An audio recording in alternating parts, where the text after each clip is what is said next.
Hi, friends. Hi, friends. Host Eric here with host Rachel. Hi. And today, we're hosting Talking with Spanish People. It's a little bit different than usual. Oh, wait, that's the same as usual, actually. Happy 4th of July, everyone. Yeah, happy It's 4th of America's July. birthday.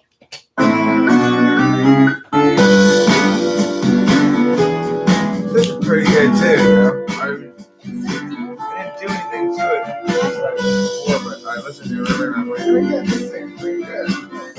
Where's the remote control over the TV? I saw it.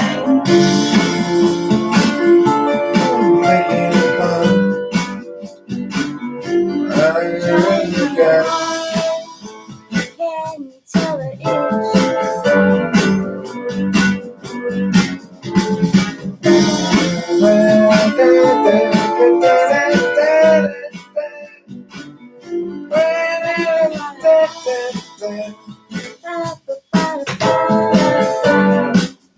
This is a tough one too.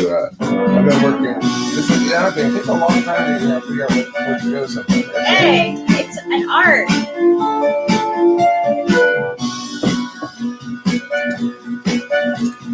Like painting or selling cars. Exactly.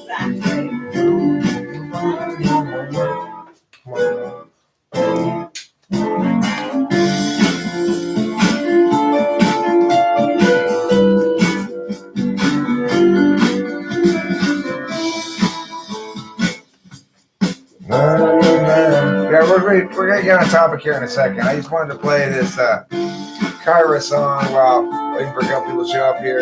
This is so pleasant. It is pleasant. Yeah. That's instrumental.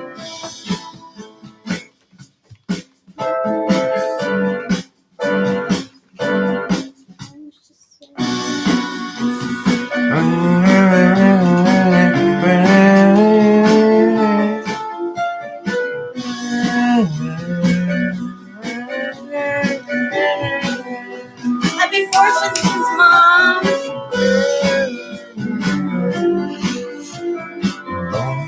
Boom.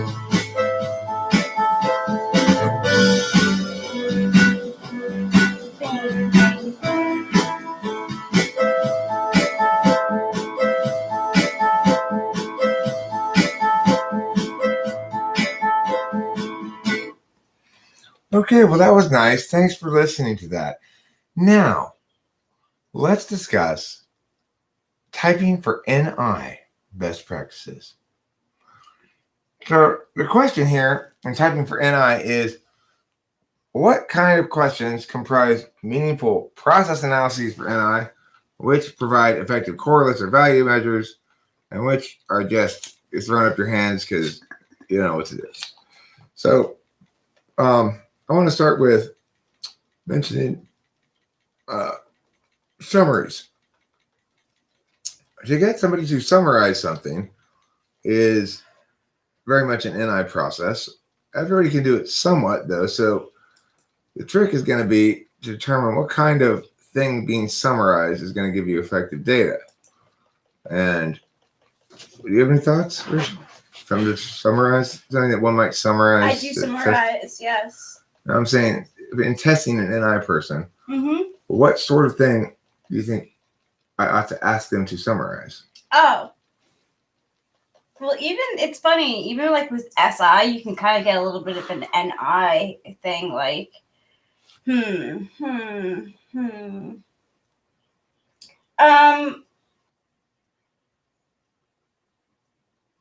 Maybe ask them what year they were born and what kind of linkages they have to that year.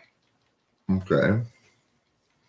If it's more like pop culture, music, like family stuff, like, and they get very specific about their own stuff, like not SI. Like, you know what SI looks like.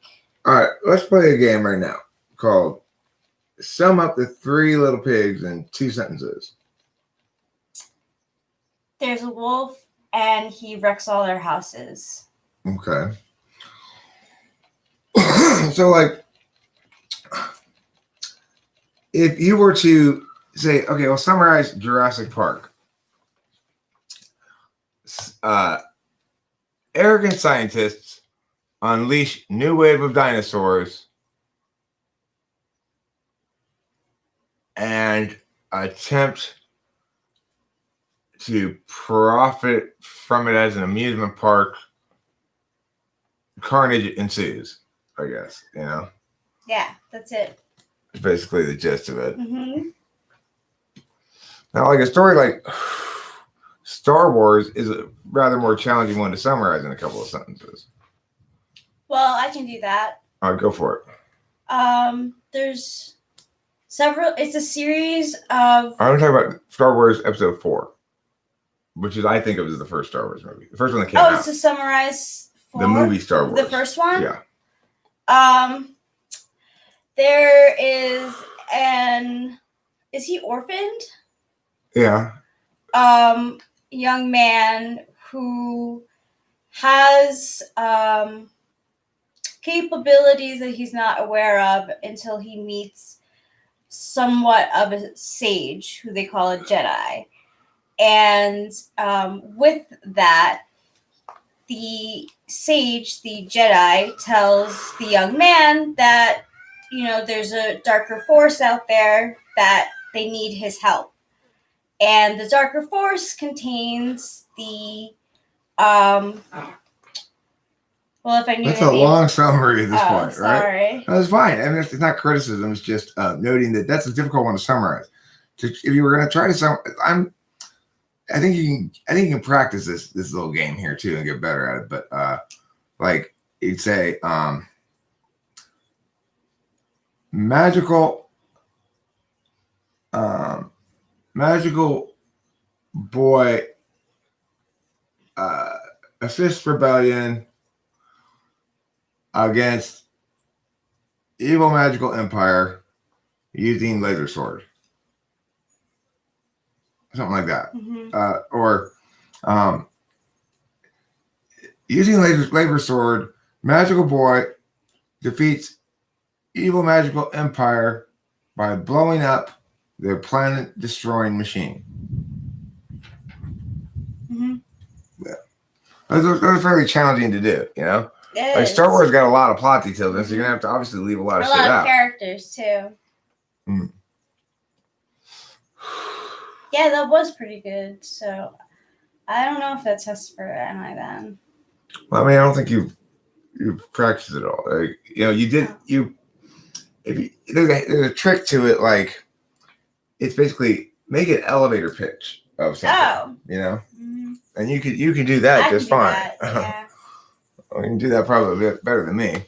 Actually, probably in Mad Men, if I were a character, say, like at an ad place, I would probably be the best person to start the pitch off with. Because I'd be like, here's what we have. This and this and this. And this and this and this and this and this. And then the next person comes in to discuss why it's a good business thing. You know, I create the story on the page, and then the other people go off on that. It's copywriting. I was thinking a pitch for this new.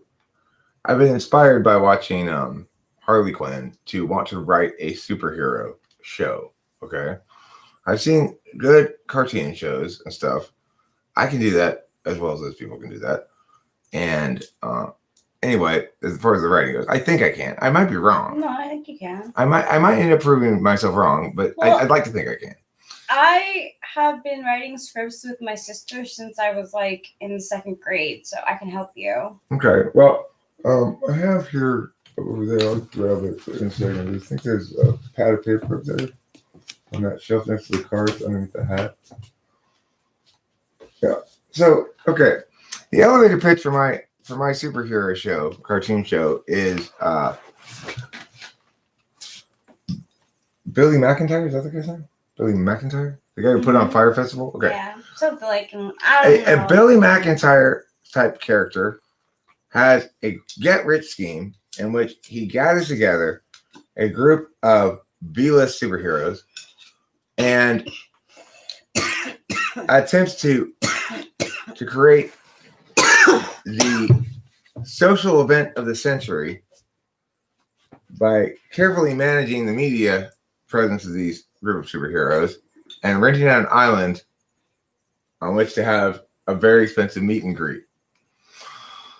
So that would be the most elementary pitch I could make of that. But the people in this You know they do that all the time on Adult Swim. They go live and they have. You can win a pitch. Like you can call in and if you pitch your idea, like they take it into consideration. really Yeah. good. Well, so here's this show here. It features Lance Aquaman. Lance Aquaman is a superhero who can talk to animals, can call animals, and they're compelled though only to go to Lance Aquaman. He doesn't have any ability to force them to obey him, and since they are forced to arrive, even if they're a mile away, like a squirrel, if you can hear it, the squirrel can hear Lance Aquaman a mile away. Squirrel tells come. By the time the squirrel gets there, the business is all taken care of anyway, probably. So there's a lot of angry animals at Lance Aquaman. Eventually, Lance Aquaman stopped using his powers after he pissed off so many animals that he became prey for a while, and bears were trying to eat him. But and after he stopped using his powers, he moved off into the edge of the forest. Now, basically, animals come to him to complain about things or to demand recompense for what humans have done to them. Like, look, I used to live in the tree down there on Johnson's farm, and it cut it down, and so I'm here. Your people's fault. You got to take care of me now. That's basically what Lance Aquaman is, okay? We're better, thanks, Silly Bob. Lance Hey, Aquaman, Ronnie Fox. Lance Aquaman is one of a trinity of superheroes called the Animal Kingdom, okay? The other two members of the Animal Kingdom are Eriqua Lady. Eriqua Lady lays eggs, but all of her eggs hatch into peacocks, not into people.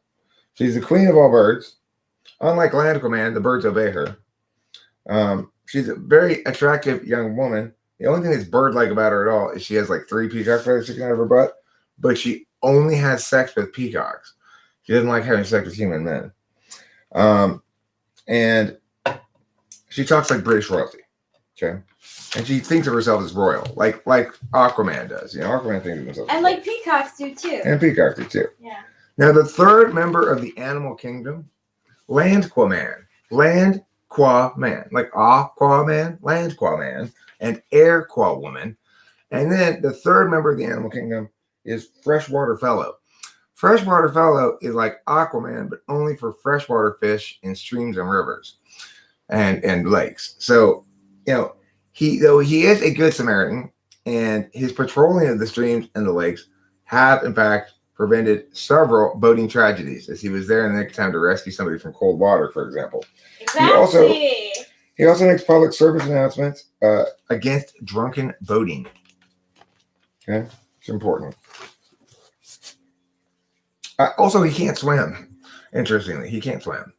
Oops. He didn't need to swim. He's got a boat, right? And so basically, he eats a lot of fish because he just goes out on the boat and he commands the fish to jump into the boat, but he can't get in the water with them because he'll drown. Okay, so next there is all right. So now that's the Animal Kingdom. Those 3 are the Animal Kingdom, as they're called. Then there's Tato Trans. No, Todo Trans. Todo. This should be Todo. Todo Trans is a person who's trans everything. They're racially fluid. They're gender fluid. They're age fluid. Toto Trans. Todo Trans. They're like Todo, like all in Spanish. But here's the thing. They're not massively fluid. So in other words, they can't change their mass. So even when they change their age to be a baby, they become an extremely fat baby, right? Because like I'm like 180 pounds. So I could be transangel, meaning I could change to a 7-year-old, but I'd be 180 pound 7-year-old, right? But I still look like I was 7. Sort of. Like, I mean, my face would look like it was 7, but my body would probably look lumpy or something. Okay, now the interesting thing about Toto Trans is, first of all, he's a straight male and a bit of a homophobe, which is odd for somebody who's gender fluid, and but it's the case for him. And he has a huge social media following, which is the main reason why why Mastermind wanted him on the team. But also, he does have the ability to use any race skill. So, for example, if they're stuck in the snow up in the Arctic and they need to make an igloo and nobody knows how to make one, they say, Toto Trans, go Eskimo. And he'll politely correct them, Inuit, but then he'll build the igloo because he'll have that racial superpower. If he needs karate, he just becomes Chinese. If he needs to know how to cook really well, he becomes French. Those kind of things. Now, the next character in the show is Master Wong. Master Wong is somebody who has developed the superpower of when they would do some sort of weird gamma ray industrial accident or something at his father's Chinese medicine shop in Chinatown in Los Angeles. He's an American-born Chinese guy. He's early Zoomer or very late millennial, one of the two. And he talks just with a flat American accent. But he has a superpower that whatever bullshit Chinese medicine says is going to happen, like, oh, if you snort this ground up tiger, you'll have the power of a tiger. Mm-hmm. Well, it's true for him. So what he does, he walks around, he carries all these ground up, endangered animals. And he's always hitting a Blanchko man to get him like a condor or, something endangered. Because the more endangered something is, obviously the more powerful the animal dust. Also, he snorts the animal dust. That's how he consumes it. And so like he'll in a fight he'll say, "Horn of Rhino," and he'll cut out a line of it on a mirror and snort it up, and then he'll have the power of charge, and he'll be able to knock shit over.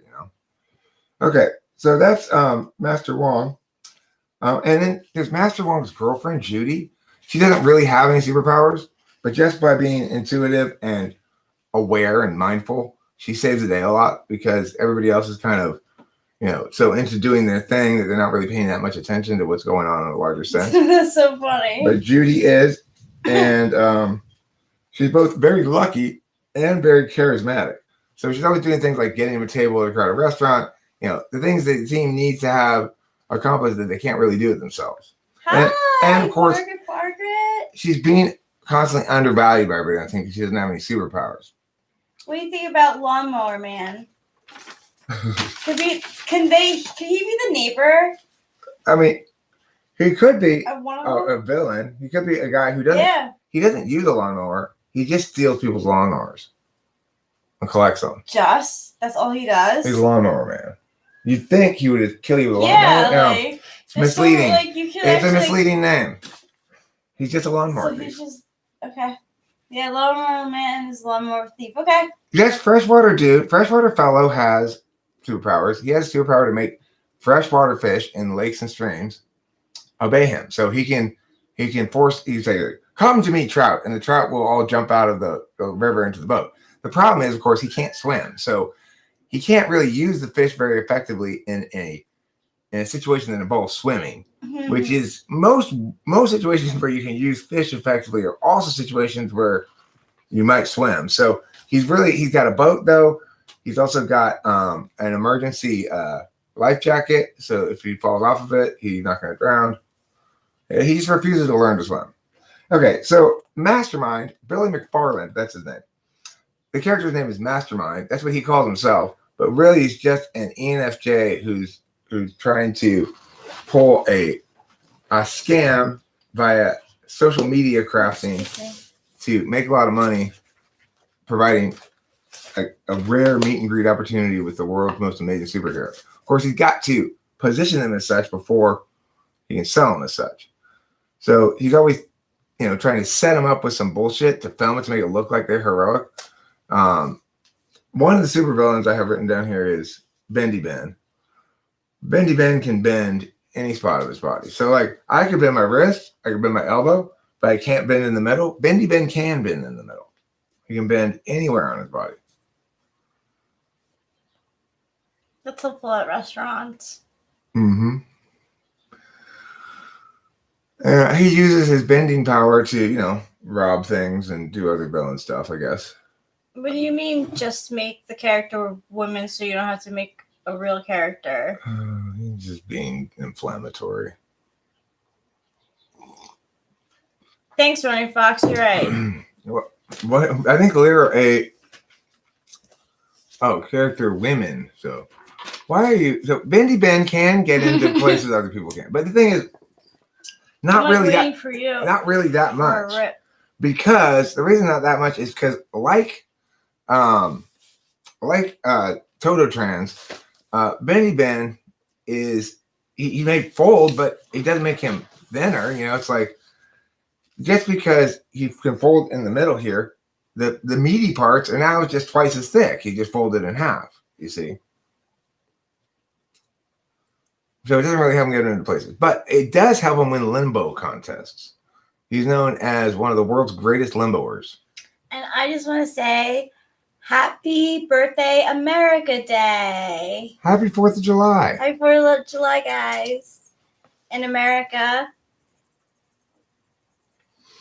Today is our day of independence, national independence.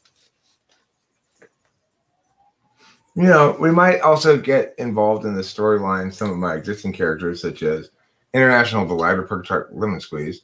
I think Sir Ronald Ronchon should be in it, providing licenses to the superheroes to do everything that they want to do. Yeah. And, you know, Billy McFarlane guy, Mastermind, is always concerned that they haven't gotten the necessary permits. Cool. Can Bendy bend limbo?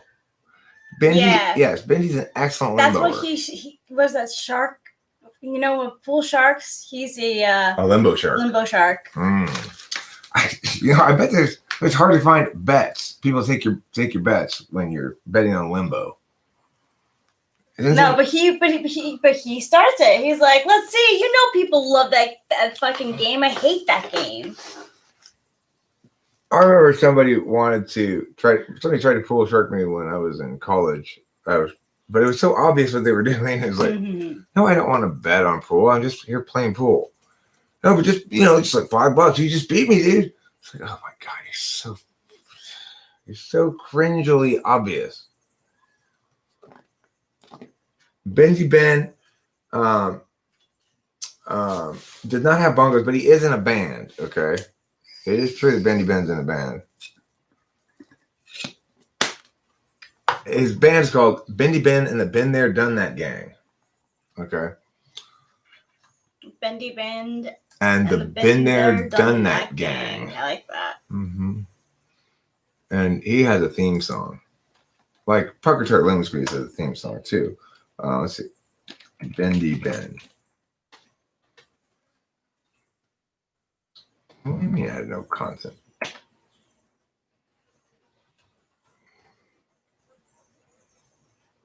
Oh, Francis was a fan. What's it called? Francis was. Yeah, there it is. Bum,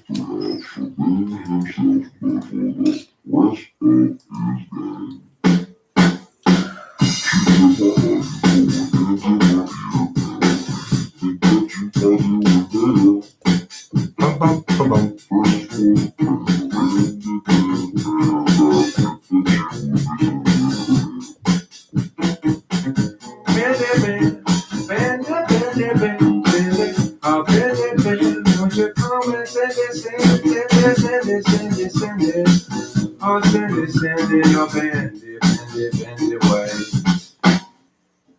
Francis was a fan of Benji and the Benji Long Black Gang.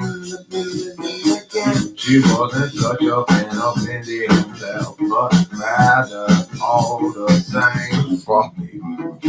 She loved the bassist, she loved the drummer, she loved the guitarist too.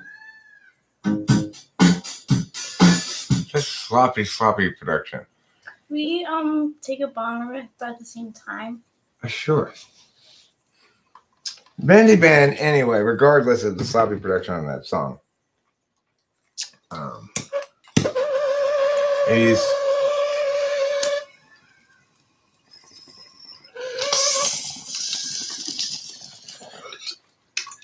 not exactly menacing, but Thank you. he's definitely bendy. Yeah, he is. You're welcome. You know, Dr. Lionel Sprinting Wolf Calico is probably a friend of Masterminds. He'd probably show up at some point to give unsolicited advice about learning to stop crawling like a cub, sprint like the wolf. No, he is part Native American. No, it's Bendy Ben and the Been There Done That gang. It's both the name of his criminal gang and the name of his band. His band's not very good because mostly he tries to impress people by bending into shapes on stage rather than really paying attention to his singing. He didn't play any instruments. But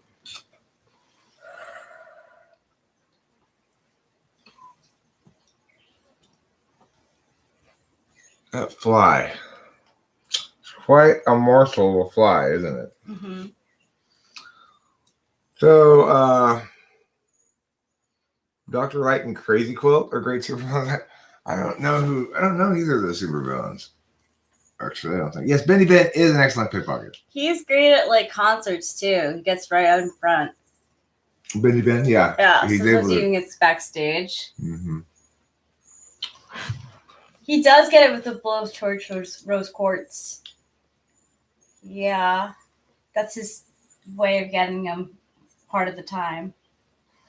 Sometimes you use the ice water. It's out of propane at the moment, but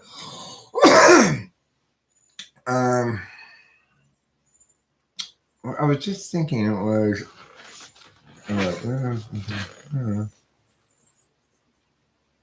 Oh right. So look, I don't know if you're familiar with Carl of Carl's Insightful Solutions. Carl has a radio show in Oxnard, 94.6 The Nard. It's Tuesday and Thursday afternoons, 4 to 6. And what Carl does is he takes callers who've got problems and he provides them insightful solutions. So, for example, if somebody calls up and says, Carl, I got a terrible haircut. He'll say, put on a hat.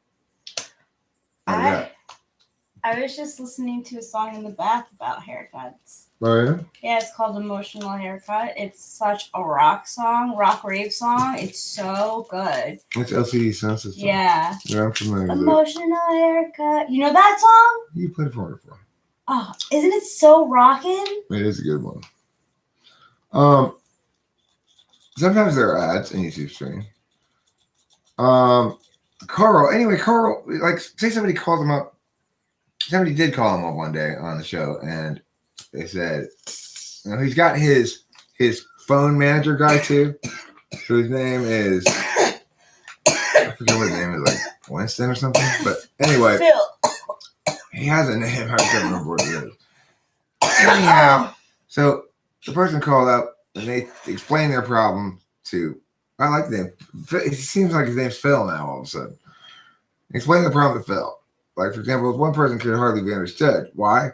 Well, their problem was they had a mouthful of guinea pigs. Here's what Carl suggested: spit them out. If that's your problem. But if you want to if you really want to make Carl angry, then compare him to the International Delight. The International Delight is internationally famous for his solvency. He solved Singapore's problem of too sweet drinks. Oh, gosh. He just told them, hey, use less sugar. That's pretty good. Mm-hmm. A lot of people maybe had expected Parker Tart Lemon Squeeze to come to save the day there and squirt some sourness into everything. Yeah. No, just use less sugar. It makes way more sense. Mm-hmm, it does. Sugar, a spoonful of sugar helps the medicine go down, they say. Was Mary Poppins, what type was Mary Poppins? Some people say ENFP. She's ENFJ? No, yeah. but she's pretty SI attentive to the kids, I guess. I haven't seen the movie in ages.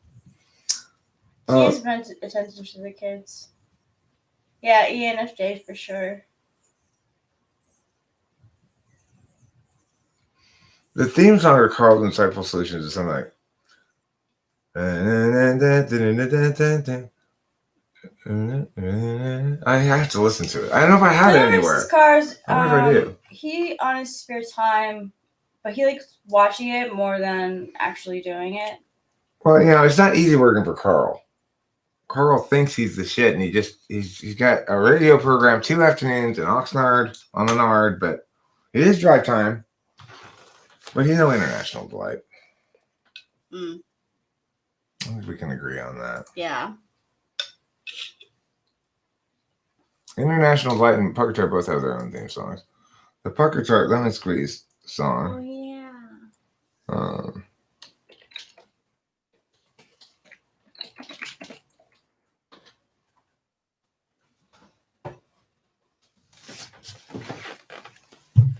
Hello, what aren't human being, and how to define this going up a level. Because say why. That's how I'll roll. I'm like Carl's Insightful Solutions. How do the lyrics of that song go?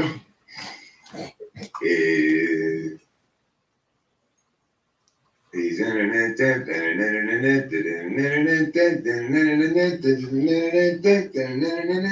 Carl, he's got insightful solutions. That's very good. I can't remember the rest of the song. I have it somewhere on video. On audio. Such a 4th of July treat for me, can I just say? Solutions.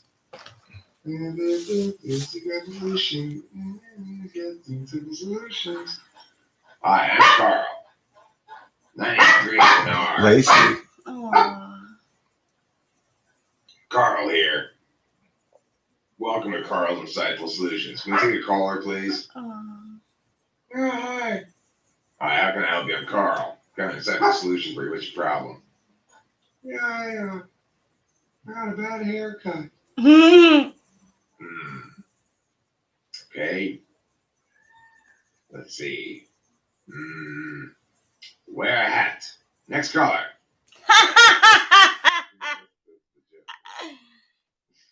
He did shit like that.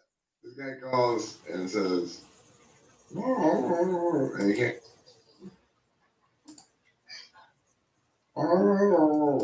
He said yes. All right, then. Now, Paul, I got some advice for you.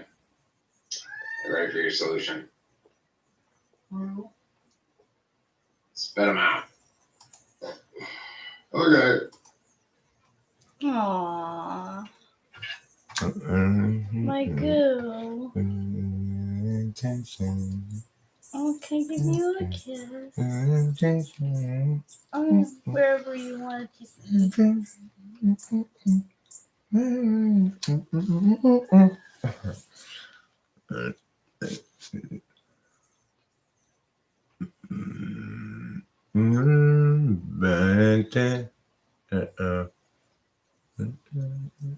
I can't sing it. I have to hear it. I have to hear it properly. I can't. I'm much closer to having heard myself sing it from a couple of years ago, but not that close. I literally am a Gen Xio. I took a quiz on some website. I think it was Bustle, and they were like, "You're an early millennial."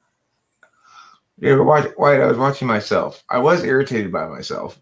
It's true at that moment because I wasn't singing the song I wanted to hear myself sing properly. I didn't remember it at the time either. I had this same experience 2 years ago where I was like, "Oh, what's the theme song to that?" But I remembered it better back then than I do now. So,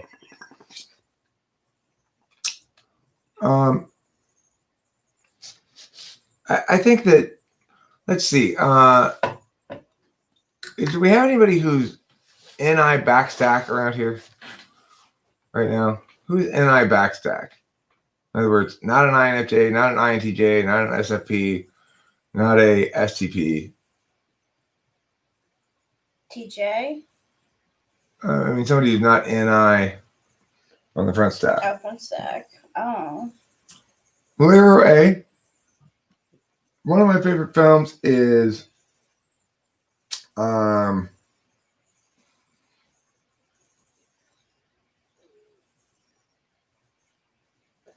let's say not Tom Cruise. What's it called? Forrest Gump. Let's just pretend Forrest Gump is one of my favorite movies. Can you summarize it for me, Leroy? What's the summary of Forrest Gump? Running Fox. What's a summary of the Civil War? And just a couple of sentences. Rose Quartz. Well, and you try this too. I'm going to give you a different kind of question, Rose Quartz. Can you please define justice, Rose Quartz? That's not a summary of the movie, David White. Well, maybe, but that could be his opinion. I mean, I think the task as demonstrated that I'm trying to get something that sounds like low intelligence young man bumbles through a series of highly important historical events covering the 60s and 70s and the early 80s and and early 90s. Okay, sure. Covering however long it covers in a manner that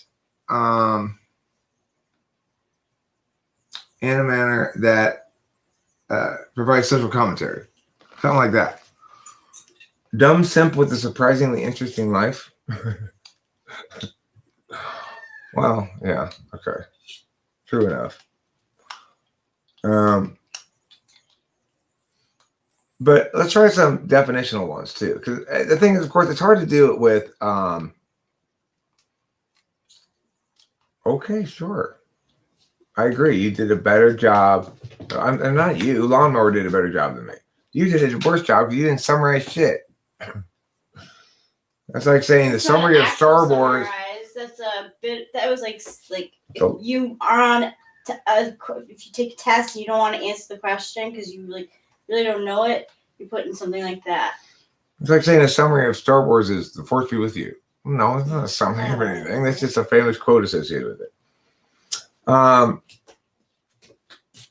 I think you did a good job of summarizing Forrest Gump, but it's like depends how much actual summary you're expecting your summary, of course.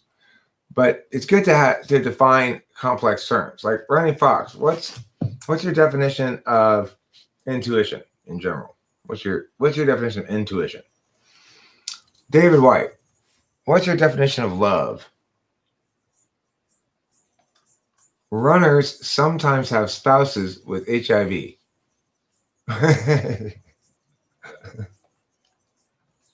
That's a moral. That's not a summary either.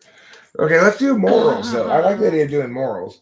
Like that's funny. The Forrest Gump's moral is funny. Runners sometimes have spouses with HIV. Okay, so what's the moral of Ghostbusters? You gotta call Ghostbusters if you find a ghost. It is. They're gonna be reluctant, but they're the guys who you're gonna call. Ghostbusters. I would say the moral is don't let professional success turn you into a workaholic. True, yeah. Yeah, they do a lot of work. Yeah. Then there's that guy who do a lot of work. Who they call Dickless, who's trying to get their stuff confiscated. Remember that guy? Yeah. What is the moral of Sleeping Beauty? Sleeping Beauty. Don't take apples from strangers, right? Nope. Non-consensual sexual contact is a good way to wake people up. Yeah, right. Pretty much. Yeah. You can sleep a lot longer than you think you're going to sometimes. Moral, woman needs a man to save her. That's one of the morals of Sleeping Beauty, I suppose. Yeah. She didn't have the dwarves, did she? Did she have the dwarves? No, she has 3 fair godmothers. Who has the dwarves? Snow White. Snow White. Right. Sleeping Beauty has Prince Charming. Snow White Sleeping Beauty also has Prince Prince Charming? Philip. Oh, Sleeping Beauty has Prince Philip. Yes. Snow White has Prince Charming. Yes. I see. They're both princes. Mm-hmm. Which prince is preferable?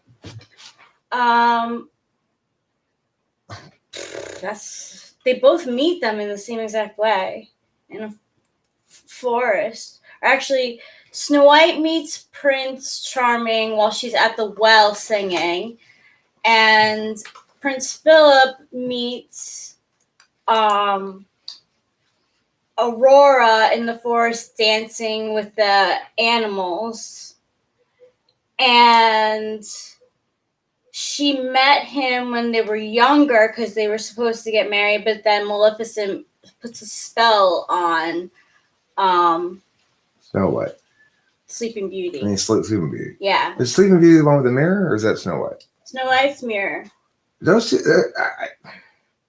why do they have two kind of so similar-ish, They do.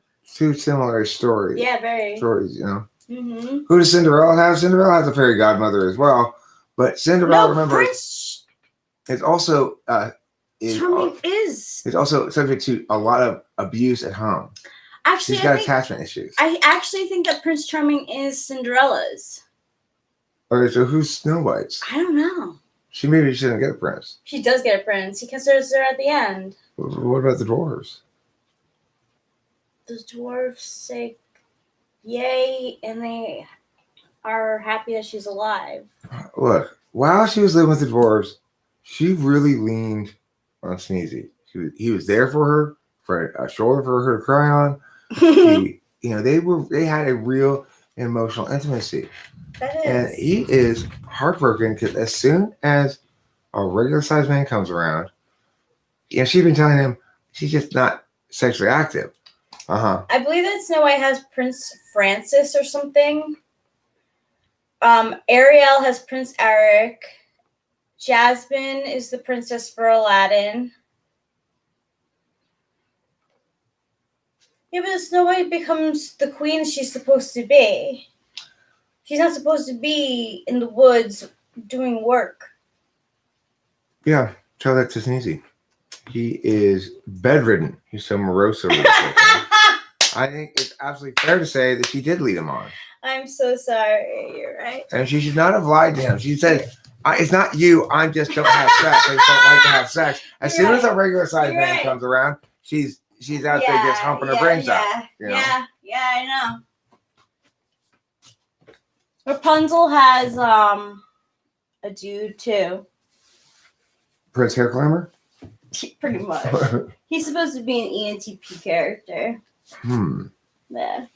I can't believe that chick has not been able to figure out yet that she can let her hair all the way down to the ground and have somebody climb up it, and she can tie the end of her hair to the top and let herself down with it.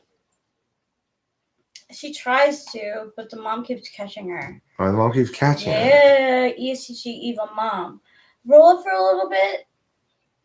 Roll up? Yeah. Okay. Lamar says Jasmine is like the first spicy princess, which is so funny that you say that because she definitely is. But I was interviewed on public television, and they asked me who my favorite character was, and I was like, Jasmine, and they're like, oh, what do you like about her? I'm like, because she's pretty and nice, and I was like, oh, she's not nice. Well, I couldn't think of any other words to describe her. the Prince of Snow White is known as the Prince or Prince Florian. Yeah. Florian. Yeah, I knew something was something with an F. It's something weird. Now, his magic power is the power of fluoride. I mean, fluoride does a lot for a lot of people. He's got money. Oh, Pocahontas isn't a princess either. But she does though, in real life. She does. She goes to England and she gets a title. Can we add Sacagawea to our list of heroes? Yeah, we should. I think Sacagawea should be one of our superheroes. How about the Hunchback? Um, I like the idea of Sacagawea and her superpower being seducing men. She would. Seducing the British. She can only seduce the British. When they ask her to find her way out of places, she's like, "Man, I haven't done any pathfinding in a long time." He's Sacagawea to my Lewis and Clark. After that whole Lewis and Clark thing, it's like I never want to find another path again. Talk about incompetent. The path could be literally right in front of Lewis, and he'd be like, "Is it over that way? Is it over that way? Sacagawea, help me." Mm-hmm. Clark was barely any better. Mm-hmm. I don't think they were even actually sent out on a mission. I think they're just trying to get rid of these two lame guys from Washington. Figured they'd die on the way. But why are you saying that they were trying to get rid of me if I was saying that? Oh, you're we're- Lewis and Clark? Yeah. Different Lewis and Clark. Okay, cool. I'm not talking about Meriwether Lewis. I'm talking about Mary Feather Lewis. Similar name, different guy. Scammy car salesman trick. Now, a Native American version of him is what it was. See, that's why it's Thanks, Mary Feather. Sacagawea. Thanks a lot. Yeah, Thanks well, a lot. hey, listen. Hey, When I'm leading my Native know, American peoples you across know, the country, I helped you too. We helped you too. of course you help me. Everybody helps Sacagawea. Why? Right. Because Sacagawea has excellent social skills and the ability to seduce any British man. Yeah, I'm so glad I'm not British. So Actually, I am. here's my technique.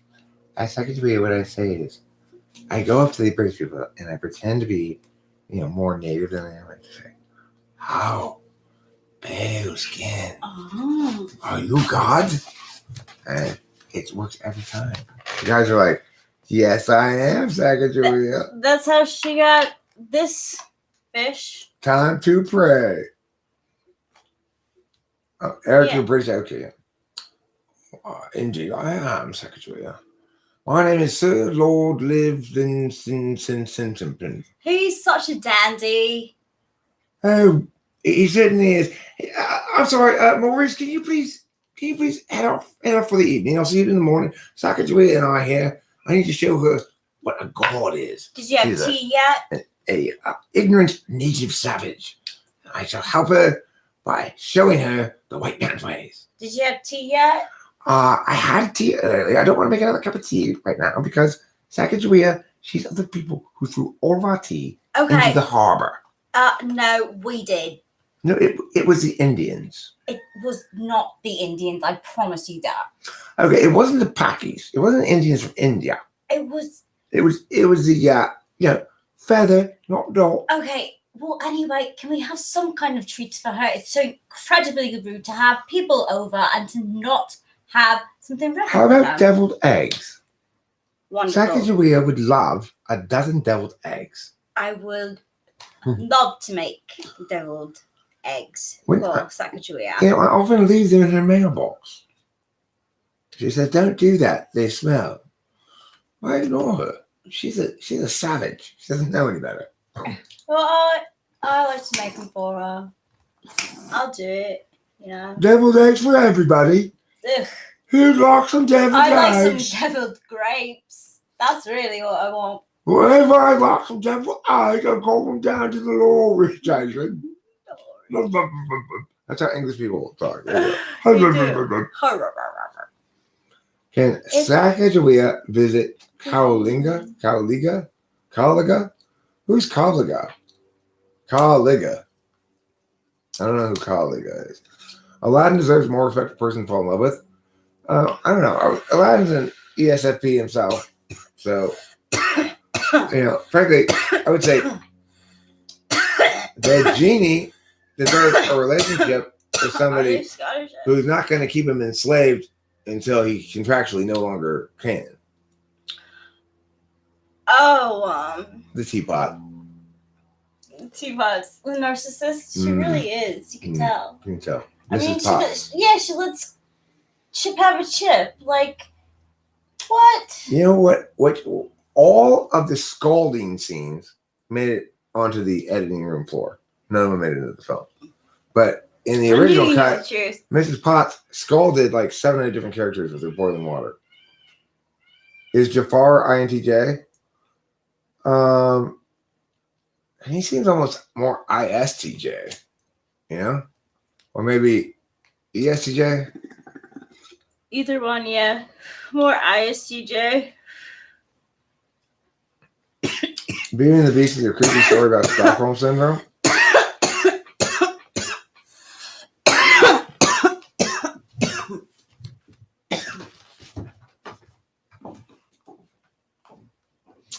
Stockholm Syndrome is a good idea for a superhero as well.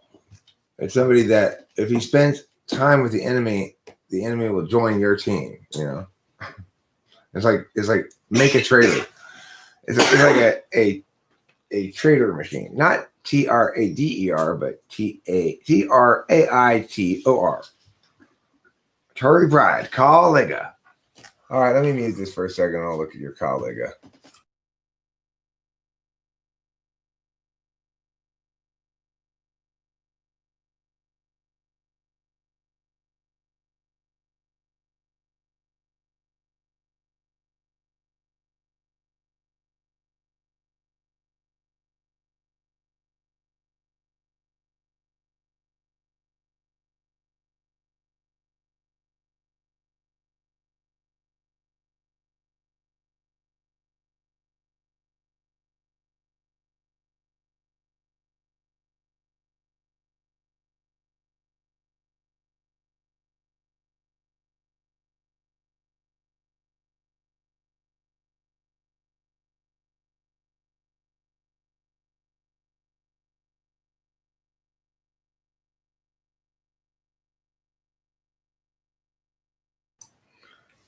You know, hearing that Native American song, it really brings right back to me my own passion for Negro spirituals.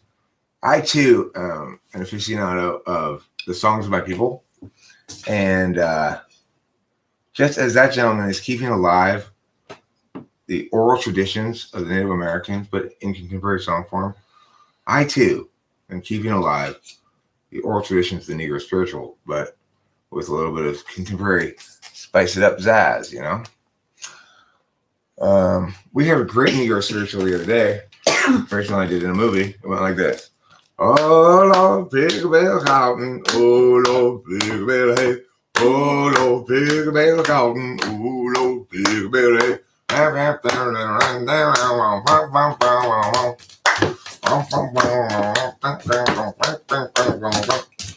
Oh, Lord, Big Bell Cotton. Oh, Lord, Big Bell Hay. Oh, Lord, Big Bell Cotton. Oh, Lord, Big Bell Hay. That's a good Negro spiritual song. That's great dancing. Rachel. Thank you. Thank you.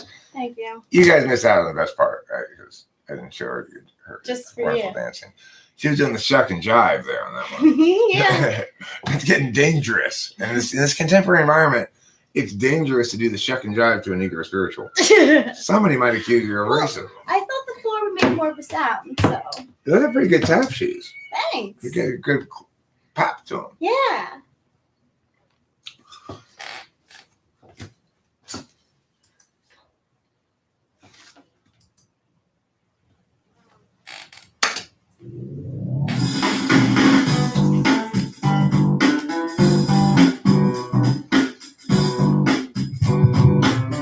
One, two, 1, 2, 1, 2.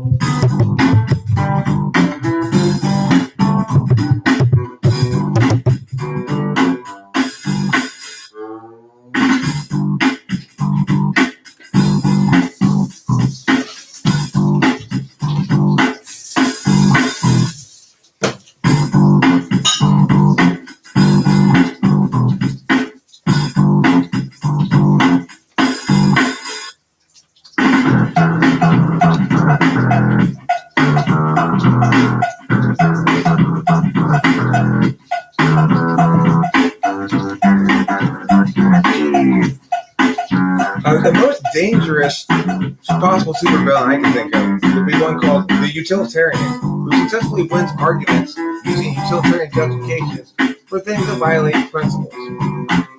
He's a utilitarian.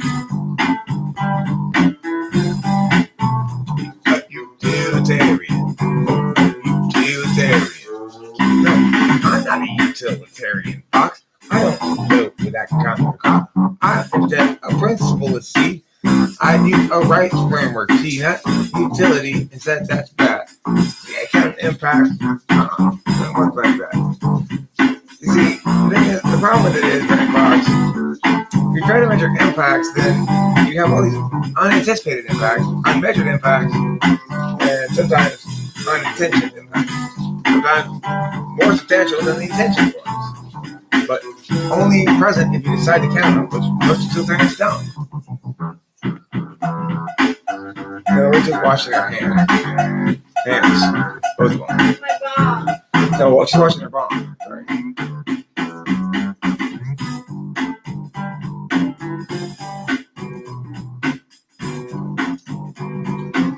You took an arrow to the knee. 1 potato, 2 potato, 3 potato, 4. 5 potato, 6 potato, 7 potato more. 1 potato, 2 potato, 3 potato, 4. 5 potato, 6 potato.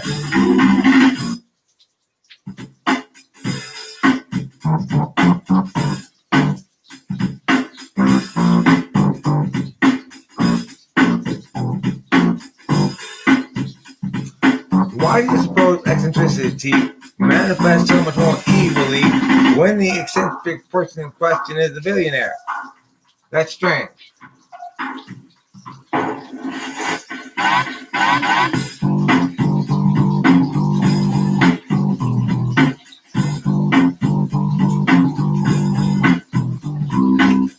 Depraved INFP is the most dangerous one you see, the most dangerous to be.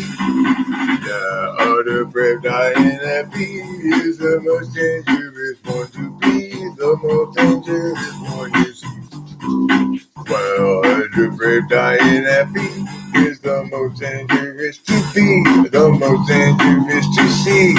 INFP, depraved INFP is the most dangerous C, and the worst one to be is depraved INFP. A depraved INFP is the most dangerous one to be, the worst one you'll have to see. Depraved INFP. Damn you, depraved INFP. Cold water, a watery grave, you depraved INFP. Cold water, don't put that thing in there. Cold water, it's worse than a stare. You fall down in the middle of the air. It's cold water, a watery grave. Don't be so goddamn depraved. Evil, eccentric billionaires are boring. I don't think the devil had an archetype. I don't think the devil had a function stack. I do. It was bad. Extroverted badness, followed by introverted sadness, followed by extroverted kicking ass, but then followed by introverted losing it. That's the devil. You see, not regular intentionally. He pays attention to snakes and apples, while we're paying attention to crap holes. Will working, everyone has a type, even you and even your wife. You get apply that every night to yourself and to your mate. Apply it to your mate. Apply it to your mate, email Anthrax, and Bill Burkett too. The end. You're over? Well, the music. Oh, okay. So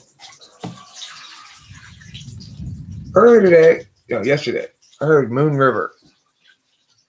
I used to sing that song. Moon River, ba ba ba ba ba. Ba ba ba ba ba ba ba ba ba ba ba ba ba ba ba. Ba ba ba ba ba ba ba ba ba ba ba. Ba ba ba ba ba ba ba ba. Good song. We also heard another good song, which is "Someone to Watch Over Me." The interesting thing is, "Someone to Watch Over Me," except for the chorus, which is fantastic. The rest of the song is kind of disjointed, kind of like too much NE in writing that song. Of course, Misty's classic. I would like to hear "Stormy Weather." Hey ho, Eric, people of the internet. Hey ho, Rafael Alvarez. Alvarez. Clayton. Happy 4th of July. Happy 4th of July, Clayton McCourt. Rick. Type U. There. You smell trouble brewing? Does it smell like Raphael? Is that what you're trying to say? Burn. Ooh, indeed. Burn indeed. Anything you want to chat about here on the stream, Rachel, besides 4th of July? No, I'm just cleaning my bong right now. I'm letting the water soak.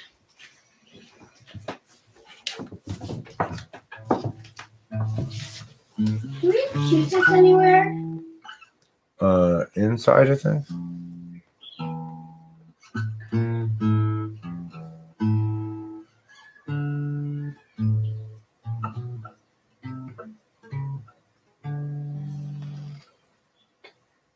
Let's see if I can find a good corporate restaurant for Moon River. Then ages stuff later.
Moon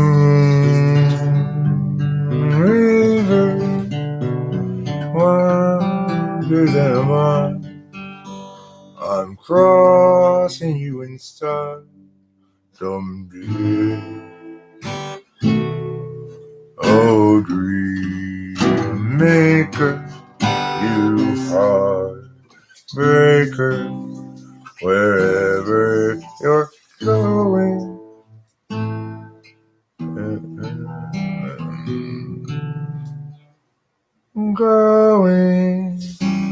I'm going your way. Well, drifting off to see the world, but there's such a lot of world to see. Where after the sand.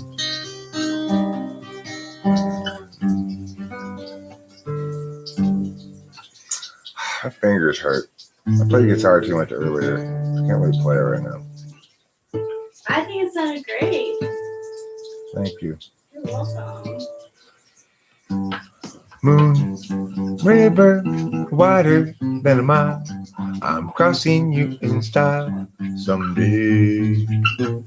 Oh, dream maker, you heartbreaker, wherever you're going, I'm going your way.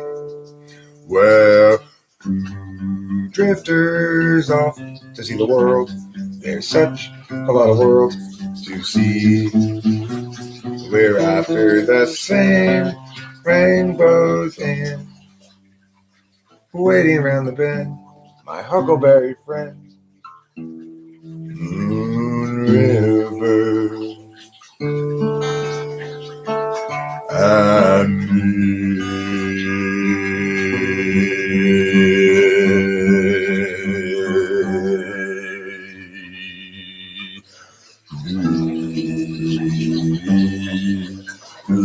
drifters off to see the world. There's such a lot of world to see. We're after the same rainbows and waiting around the bend. My huckleberry friend, Moon River, and me. Boom, thank you, Rachel, for your kindness. Mm-hmm. I'm gonna play a song I know how to play a little better than that. Also a jazz song. I like to play a lot. Oh, Misty.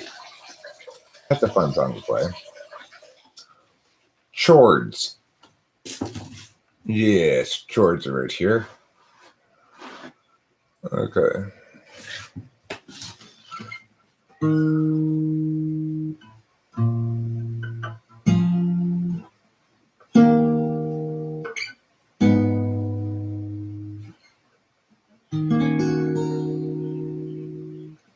I bet Benji could help me clean my bomb.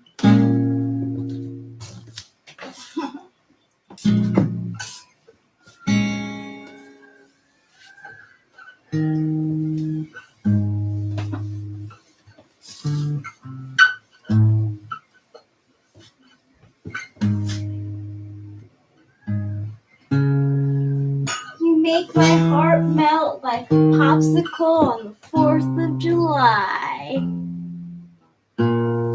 Thanks, darling. You're welcome. Remember me. Look at me. I'm in the place of the kitchen up a tree. And I feel like I'm clinging to a cloud. I can't understand. I get misty just holding your hand. Walk my way, and 1,000 violins begin to play. Or it might be the sound of your hello, the music I hear. I get misty the moment you're near. Can't you see that you're leading me on? And it's just what I want you to do. Don't you notice how hopelessly I'm lost?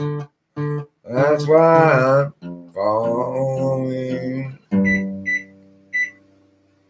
on my own. Oh, I see.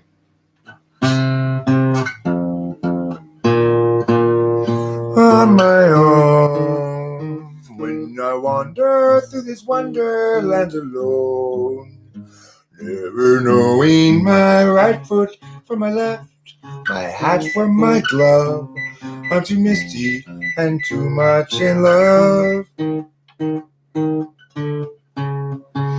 Too misty and too much in love. Thank you, baby. You're welcome, darling. Can I use your phone for Of course. a timer? How do I do the? You can say to Google, set timer for me at minutes. Do I have to say, "Hey Google"? You push the little microphone thing. Like this.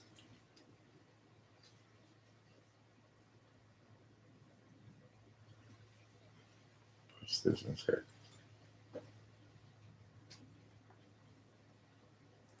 Set timer for 30 minutes. Okay, 30 minutes. Thank Starting. you. You're welcome. I'm going to play another love song for you, Rachel. Mm. Kind of a similar construction to the song, perhaps, as Misty. Mm-hmm.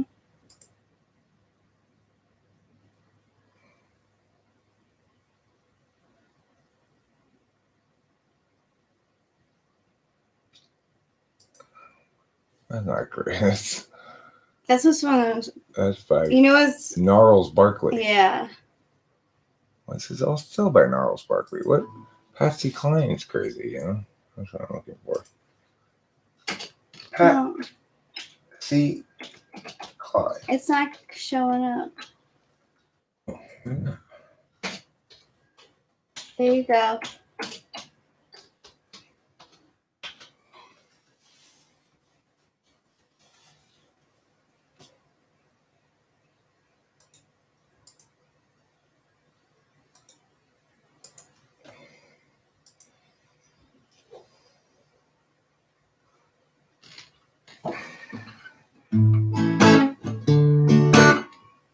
Yes. That's D major 7. I didn't know that. Okay.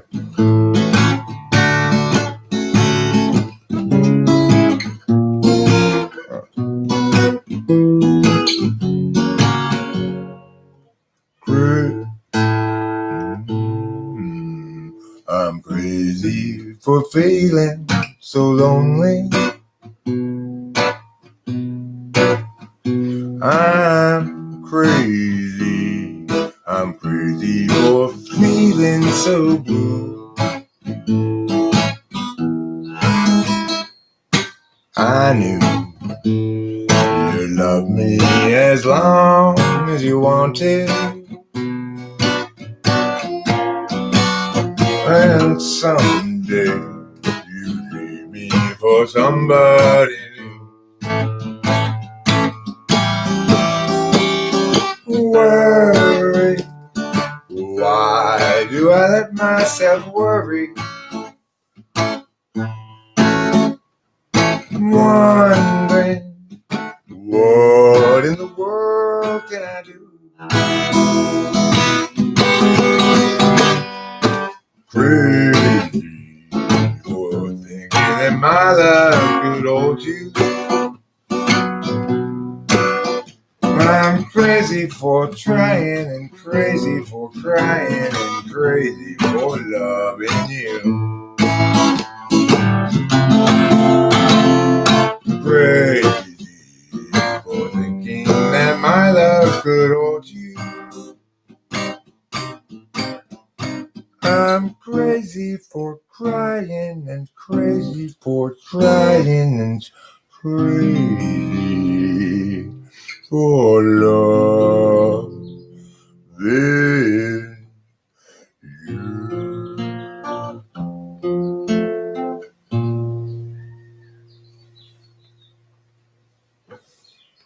That's sad.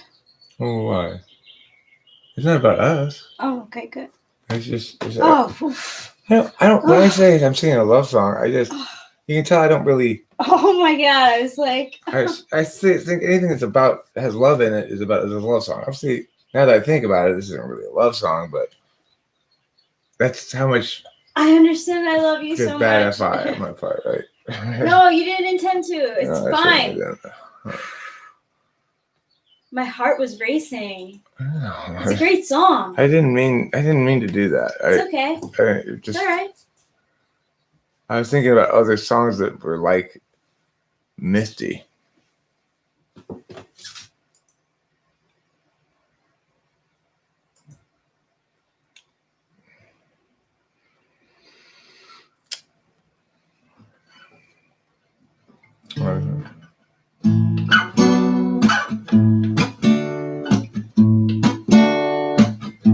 Between Marx and marzipan in the dictionary, there was Mary. Between the deep blue sea and the devil, that was me. If ever anyone could help me with my obsession with the young Susanna York, it was Mary.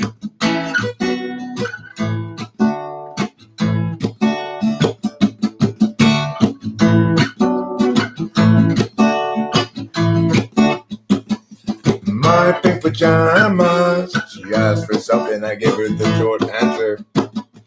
She read our stars out loud, and I knew then that we should have gone sailing. But we stayed home instead, fighting on the water bed like a honeymoon couple on drugs, me and Mary.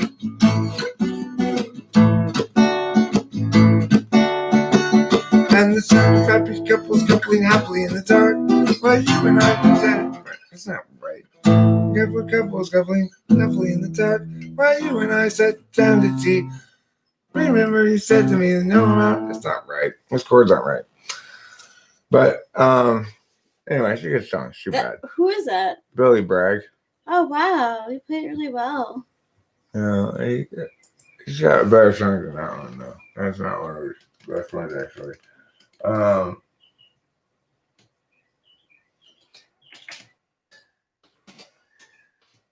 Yeah.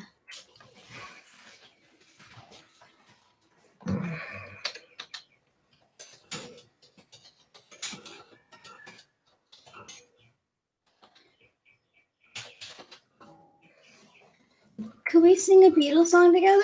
Sure. What do you want to sing? Your choice. As long as I know it.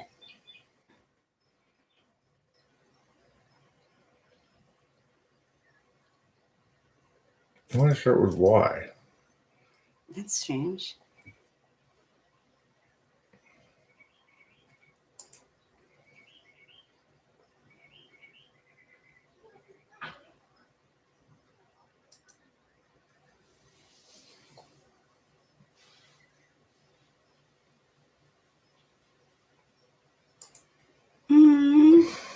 Okay. I love you more in my life. I love you more. Nice. Yeah. Thank you, Bang. You got a good voice, Rachel. Thank you. You do too. I love singing with you. My voice right now is like kind of shot by being kind of wheezy and over smoked. I know the feeling.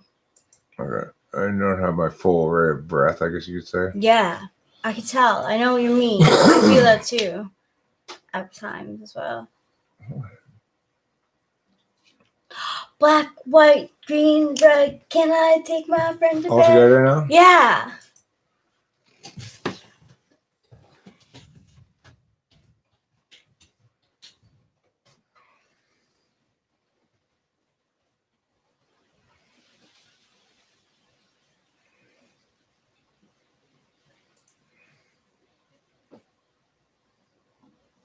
Let me see.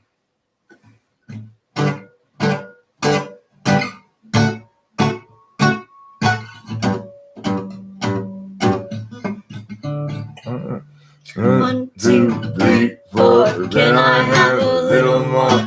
5, 6, 7, 8, 9, 10. I love you. A, B, C, D.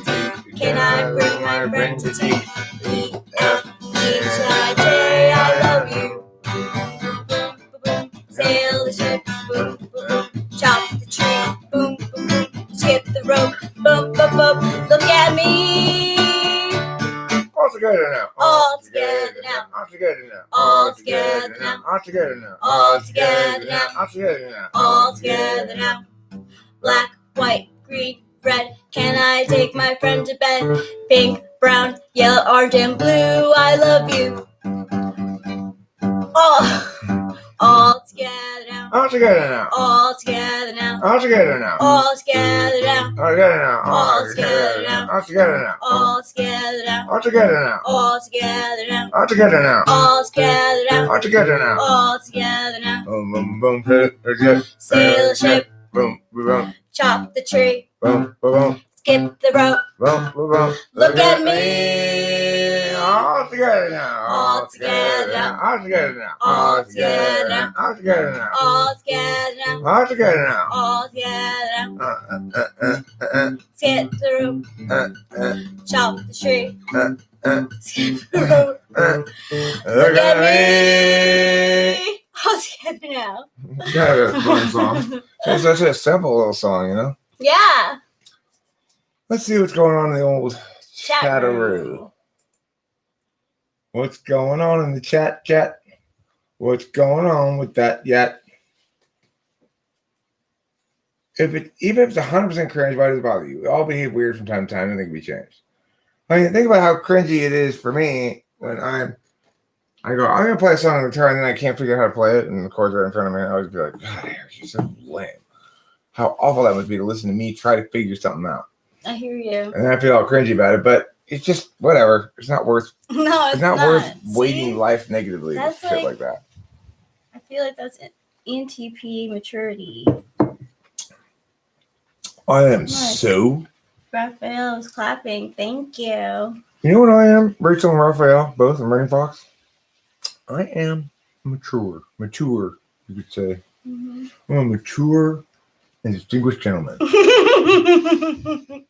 know it. I'm the most grown-up person I know. Oh, hi. Hi there, beauty. Hi there, handsome. It's fun singing with you. It was fun. I It was fun singing. I agree. like dancing with you too. Yeah, I like dancing too. And pretty soon I'll have your songs down just as much as I do others by listening over and over and over and over and over and over. Roll up the snow, and I will go. So everybody said, wait, no, she wouldn't go. She wouldn't know. She'd already been there too long. Before it went up.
Isn't that cool? Oh, song.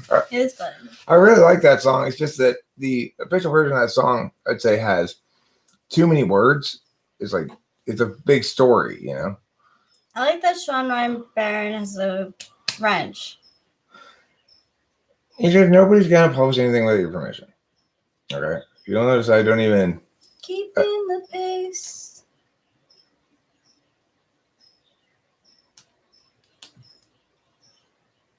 You know, I mean, either I'm right, and you're actually a pretty normal, very normal ISTJ, or other systems are wrong in their descriptions, and you're cherry picking data, or both, because those are inconsistent with each other.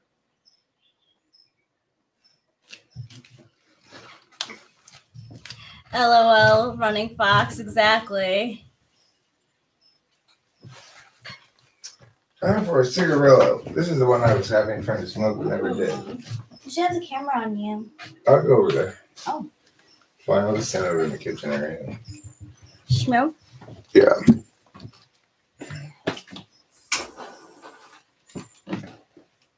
Oh, we need some mouthwash. Meow, meow, meow, meow, meow, meow, meow. The thing is, Ethan, I have typed a fair amount of ISTJs. Not a ton of them, but a fair amount. Oh, speaking of, Cameron texted you. Oh, did he? Yes, Cool. he did. Okay. Did you reply at all? No. And the thing is, you're consistent with Cameron, you're consistent with ICJs I test. You're also consistent in that nobody ever goes like, oh, cool, I'm an ISTJ. Nobody ever says that. There's no good reason for it. The thing is, Ethan, you're looking currently for type descriptions that would seem to give you evidence that contradicts my typing, because the absolute value for you is FI, effort, feeling, and third slot. So what you want is ultimately the absolute value, and the other things are instrumental. What was that about to do? Oh yeah, text Cameron.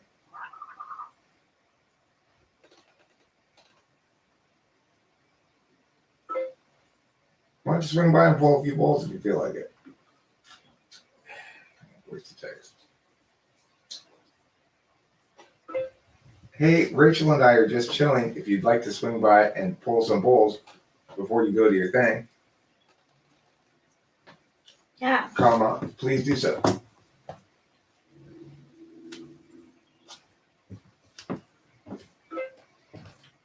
We have a couple of different strains.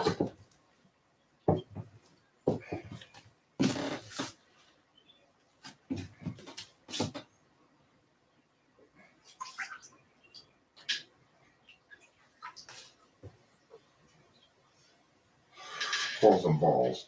Pull some balls, not pull some balls. Voice to text. I don't want to pull his balls. No way. Eric's like, God, does Eric really want to do ball pulling? No We've never done that before. No, he'll know what I mean. He'll know. You know I don't want to pull some balls. I want to pull some balls.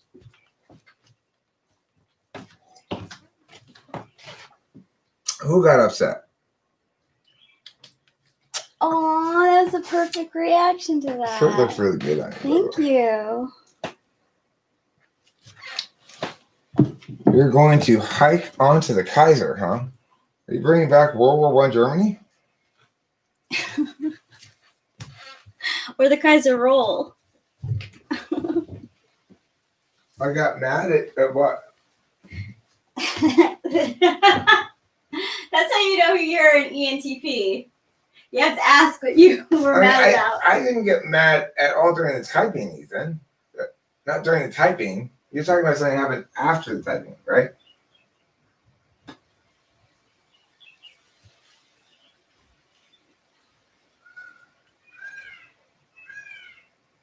Yeah, it's true, Sean Ryan Barron, but it's also true that he can disagree while being a jerk, and that's tolerable too.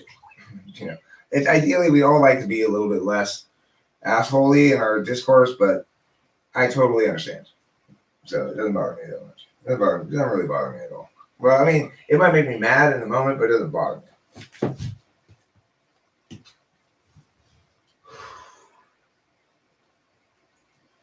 What makes me mad is just his like FI, basically. FI makes me mad. And what I see, like, Ethan is approaching the question of his type through FI at this point. He's not looking for any reasons that disagree with the position he wants to have, you know? Yeah.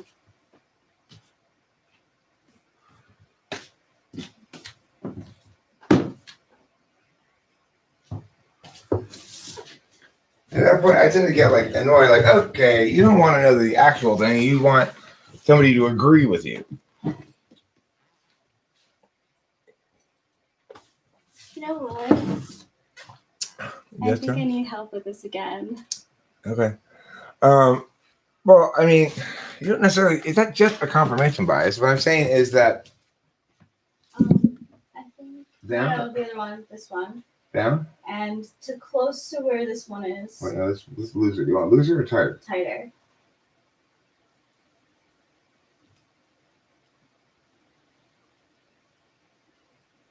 That's good. That's good.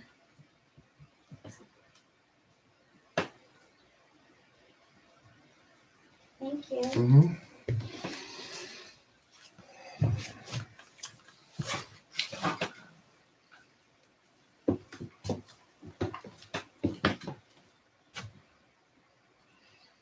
No, it means you are being served on a Kaiser roll, Raphael. Apparently, you're somebody's lunch today.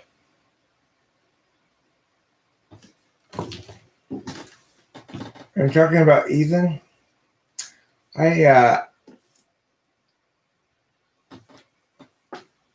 I mean, Ethan is a pretty non-trolly chatter across the board. He is concerned about this issue here a great deal. Yeah. Spacey typed him as an ISFP. I typed him as ISTJ. And he didn't think he's either one. It's a reasonable mistake for Spacey to make to think he's an ISFP because you still have the same absolute values, FI and dominant for ISFP. But the difference is, of course, for ISFP, you have third slot NI. And he was very chatty during the video. Right. Well, he was Especially chatty, about very FI chatty in an stuff. SI way. Very chatty in an SI way. Lots of details, examples. And that's indicative of of what metadata. Okay, so right now I'm making this reference guide, this Apology Quick Reference Guide, and I'm writing stuff about NI questions and such.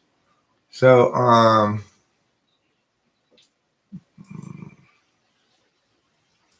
let me do this differently. All right, so what questions do we have so far? I've got it explained defining terms.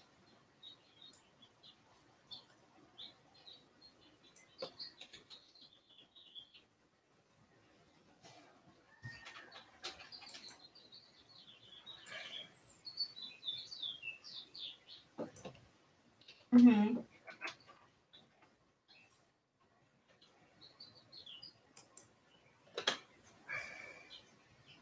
Yeah, that's good to know.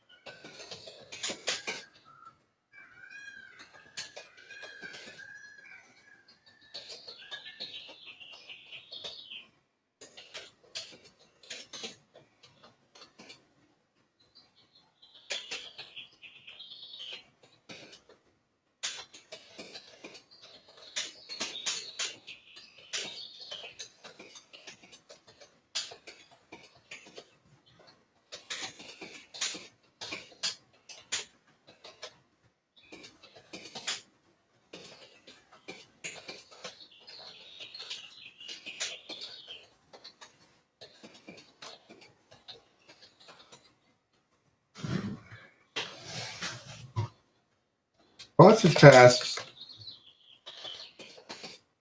function tests, can be used to test multiple things depending on the directionality. For example, the combo invention questions are intended to be tested extrovert in a situation.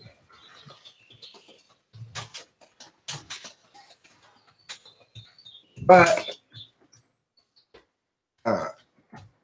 if NI is in the third slot, the singularity of answers by the ISCP or ISFP is a strong indicator of front stack NI.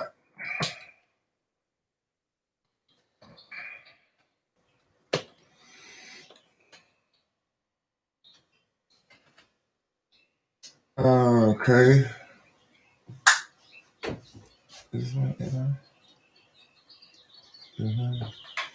Yeah, I got that. Okay, so values testing can be more productive when testing strong NI users than testing for strong NI, I guess. Testing can be more productive when testing for strong NI than it often is, and usually is, testing for other functions.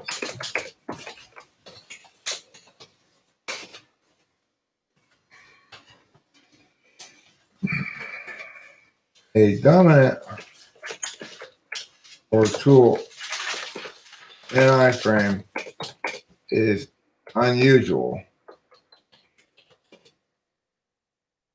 across the board. Most people we encounter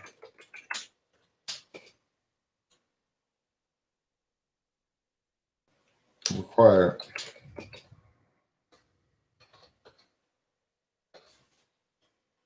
will dither on comparative value questions until you're given examples, or even just as a matter of principle.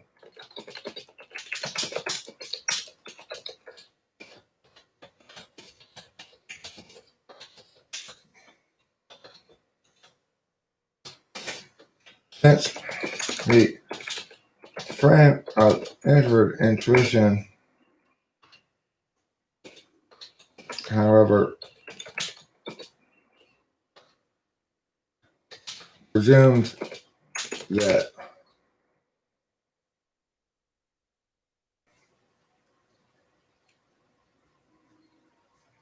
factors, the determinant factors,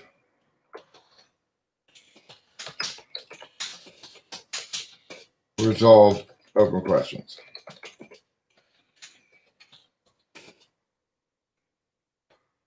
So an NI DOM is the most likely type to provide unqualified answers when asked, which value do you prefer? Meow or meow. Somebody calling me? The timer's done. Oh yeah, timer's done. Thank you. You're welcome.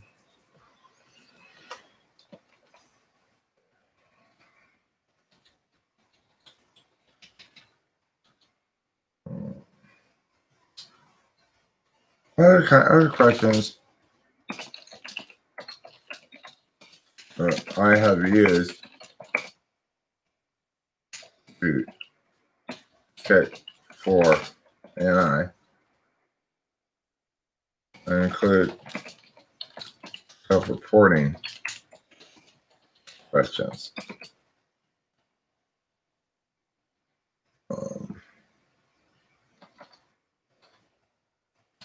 But I try to skew them such that the answers are revelatory, regardless of bias. For example, is truth discovered or created, and why?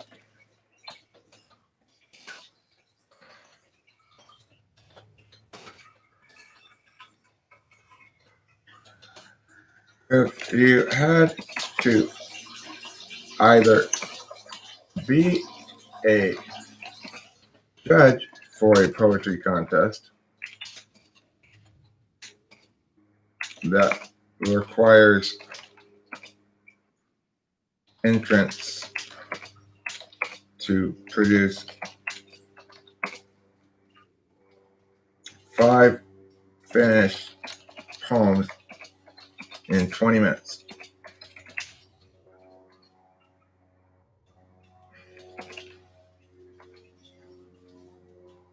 or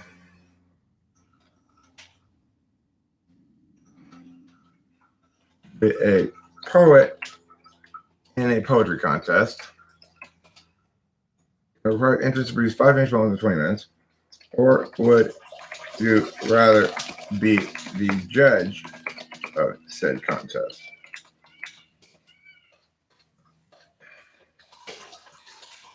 Or which task, regardless of which task you prefer,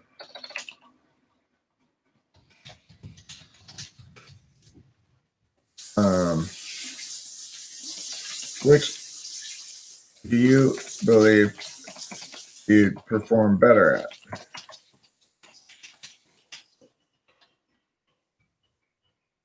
Good question.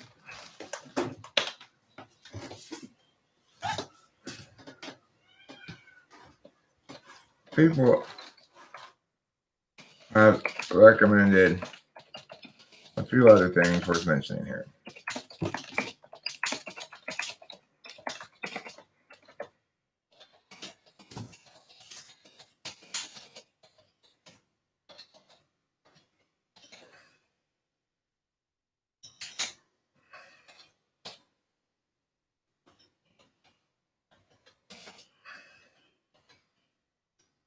Um,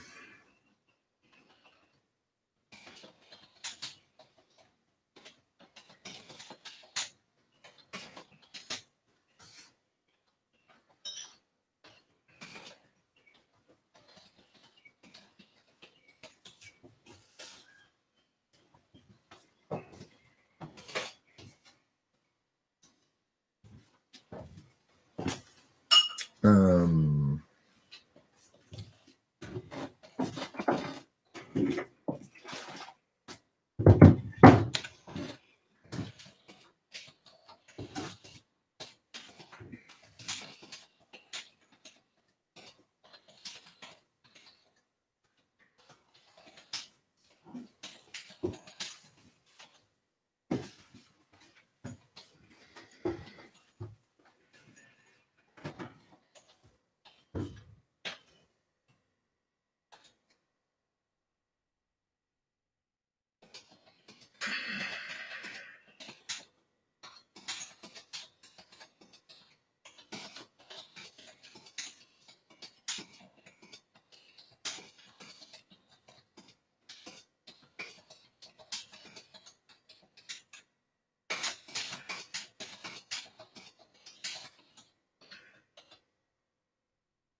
okay, that's good enough for now.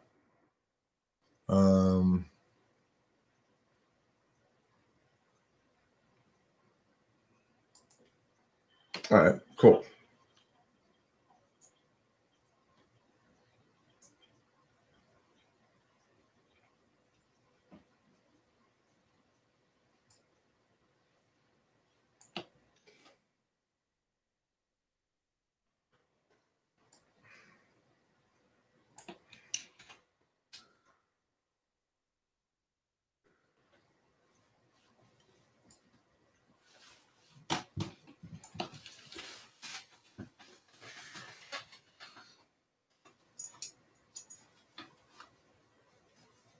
Combo invention questions.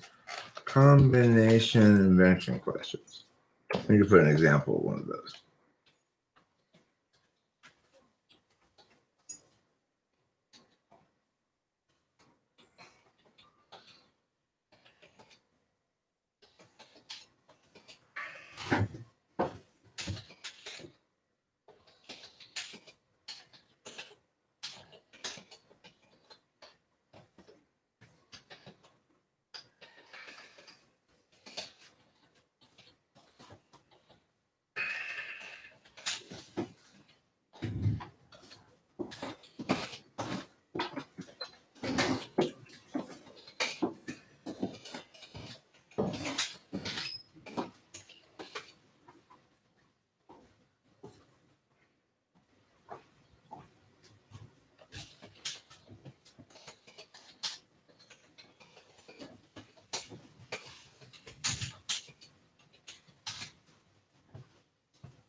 Okay, done.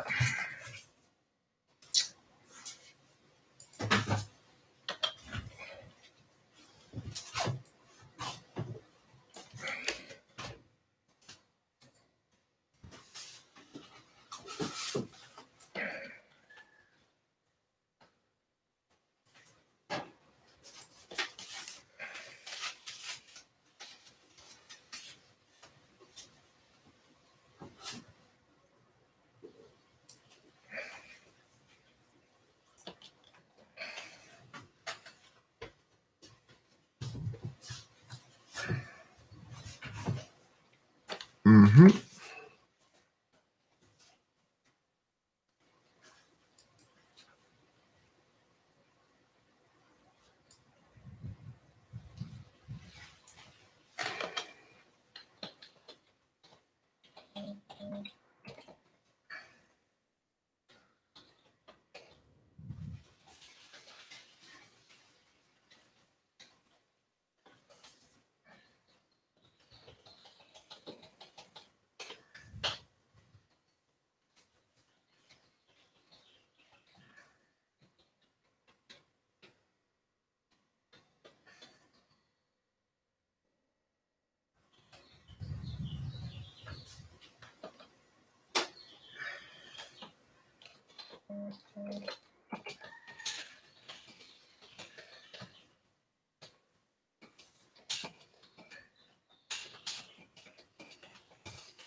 All right. Is everyone unique, or is there no new pattern under the sun? I think NI Downs is kind of what's likely to say. There's nothing really new out there. We're just all retelling the same stories, so to speak. I do think it's weird that I think we are more alike than similar, yeah. In many ways. I like to think of people like that in social stuff. Okay, so got my things for NI right here. Just so I'll make the video here in a second. Okay, so I have got my thing mad. How do you define the undefinable? However you want. If it's undefinable, that means it's definable however you want. What's undefinable?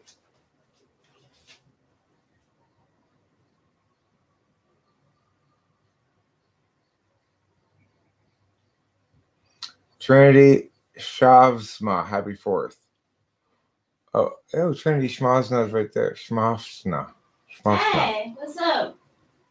Where? Trinity Shavsma. Shashma. Thank you. I am newest to my neighborhood. My family is far.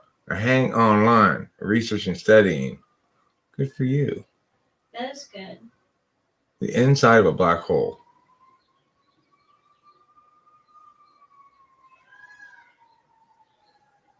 I'm trying to define it a little bit. I mean, I'm not super defining it. I mean, I've already defined it kind of as basically the epistemology function of the internal metaphysical field. It links a lot to the external metaphysical field as well, because obviously NI and NE are dealing with the same currency, which spins in both internal and external metaphysical fields.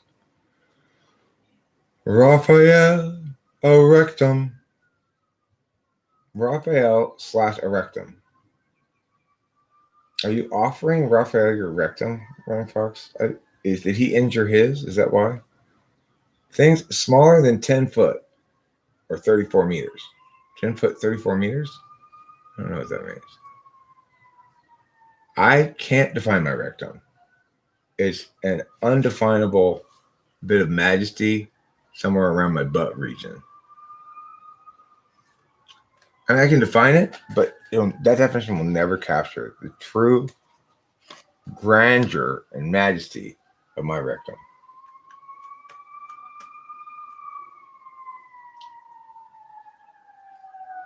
Because early on in my life, I said, hey, you know what, Eric? You're not going to take the easy way out. You're going to make sure that you can attain grandeur and majesty in your rectum. I've been working on it ever since. Lawnmower's rectum is the doorway to their soul.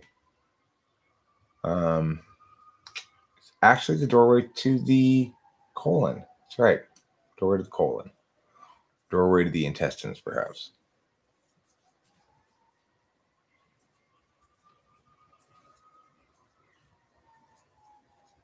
Rectum? I nearly called that a butthole. That wouldn't have been very scientific. Would you say starfish or balloon nut? Would I say starfish or balloon nut? In which context? In what context? Balloon knot. I would probably be more likely to say, well, I'd probably be more likely. I said starfish more recently than I said balloon knot. Okay, I said starfish just this morning.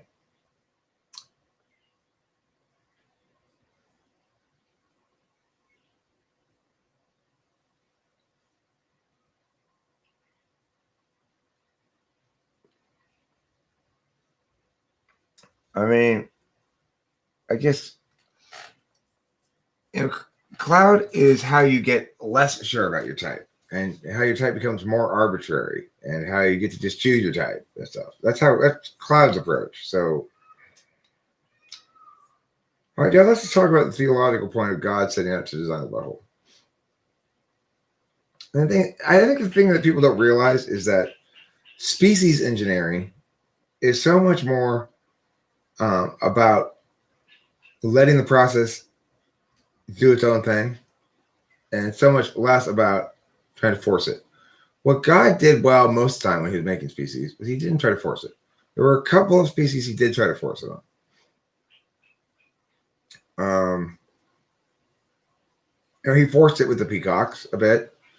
It's just like a little bit of a ridiculous species to have created. Flightless birds in general. God was trying to show off, I guess. Also, swimming birds. He's like, look at all these things I can make the birds do.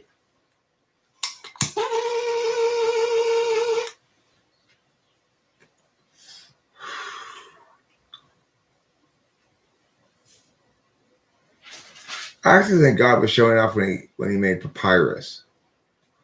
Papyrus as a species of plant is a very interesting species of plant. It can live for long stretches of time submerged in water.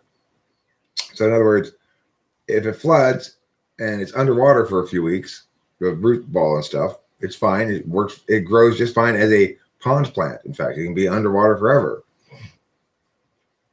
It also grows just fine in totally dry soil because it's native to a place where there's a floodplain where it would go through periods of being soaking wet and then super dry. I think papyrus is an impressive accomplishment because it's basically a amphibious plant. Have you used that word association test for it? I mean, it's any old word association test. Let's try it with you, Bubble Puppy. Okay. I'll try it with you, Rachel, since you can talk to me. Yes. I like Bubble Puppy. That's cute. That's Bubble Puppy's name, Oh. though. House. Home. Housemate. Roommate. Garden. Lawn. Boat. Ship. Shopping cart. Utility.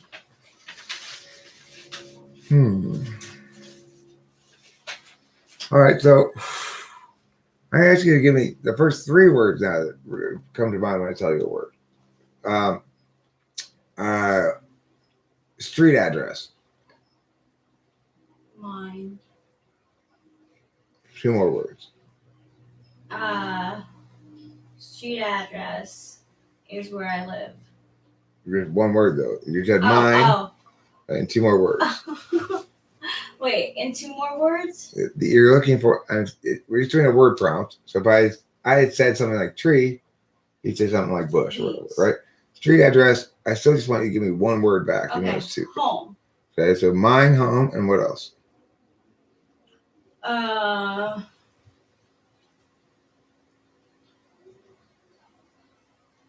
Mail. Okay. So, and that would seem to me indicative of sort of any ignoring. She's got to activate it for it to kick in. But she can because it's fifth slot. So it's plenty effective when it needs to be. Kangaroos are very tasty. What is a kangaroo's natural predator? Are there kangaroo hawks in Australia that eat kangaroos? How many ways can you think of to go to the post office without driving a car? You could walk. You could tumble all the way there. You could travel psychically with astral projection. You could hop a plane, fly to another city, and then take a Greyhound bus back to the post office. You could ask for a ride with the postal person who comes to drop off the mail. Hey, can I get your little mailman? I gotta go mail something. You could bribe your neighbor's kids to do it for you, or pay them. You could begin a change.org petition that you should no longer have to mail things, and hope that some kind soul will just mail for you in the process. A lot of different ways you can get to the post office.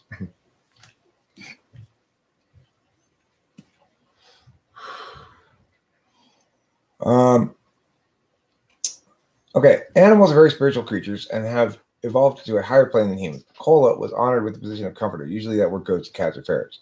Dead girl walking. My cat's not really a comforter. She doesn't comfort us a great deal, but she will come around and be loving sometimes when you're feeling bad, but I don't think she's really trying to comfort us.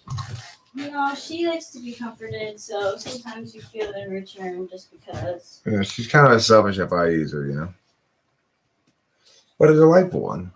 Yeah. I'm not trying to bust your chops, She's the people. best. She's the best cat.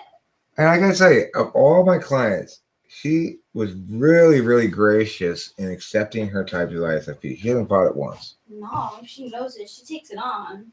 Yeah. It's like, although I gotta say, I think she's starting to really grow because notice how much more talkative she's been lately. Yeah. She's ideating She a little really bit more. is a lot. Mhm. As the more we talk to her, the more she talks to us back. Mm-hmm. Even the polar, if you're exposed to it constantly, you're going to develop some better senses of it, about it, what it is, even if it's just workarounds.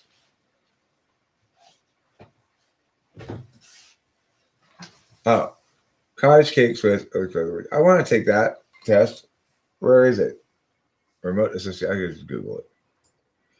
Remote associations test.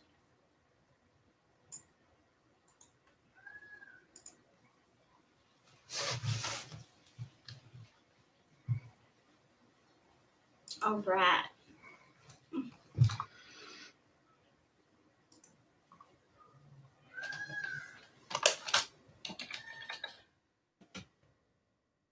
Hi.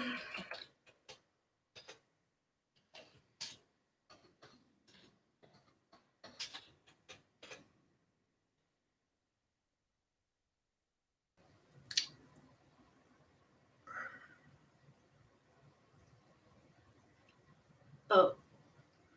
Ah, cool. Thanks. Welcome.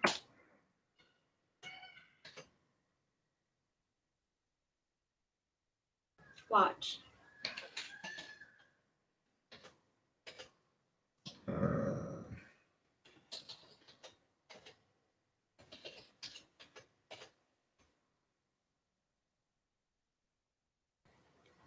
Honey.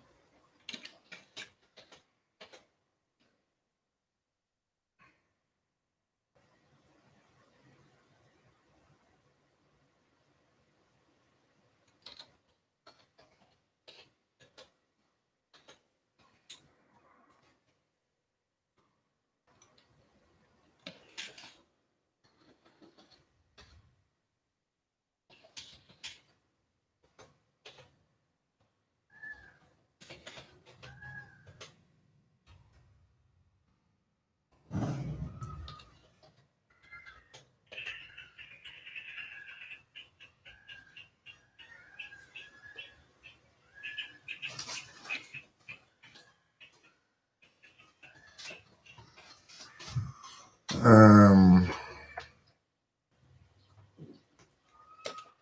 Where?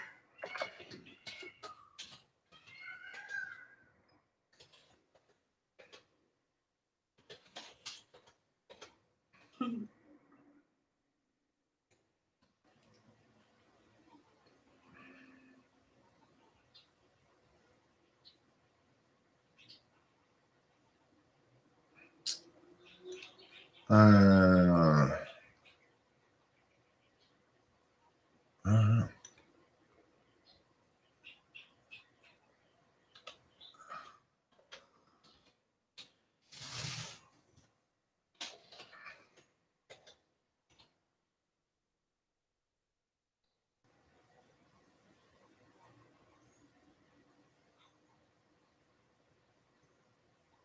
Hmm.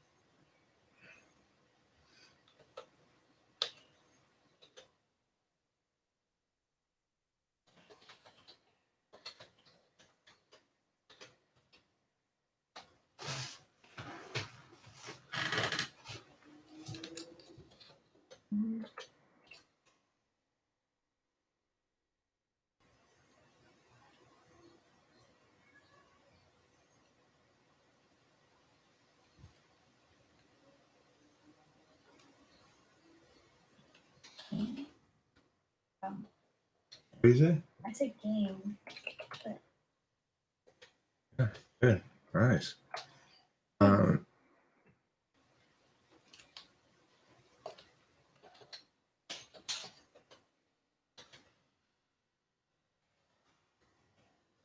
Think. Um,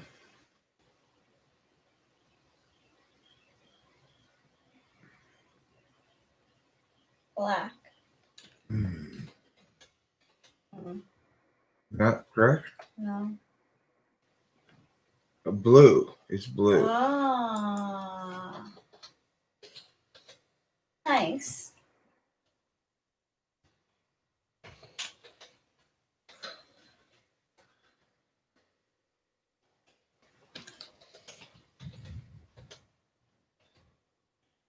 So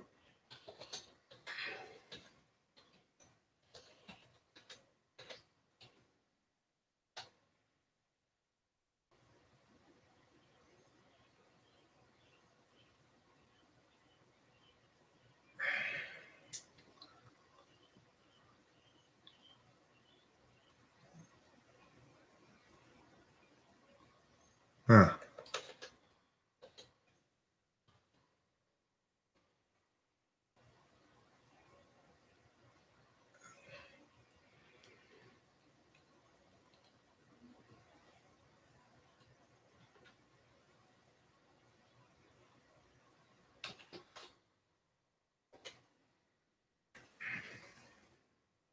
needle? Let's see. No. I don't know what a needle maker is.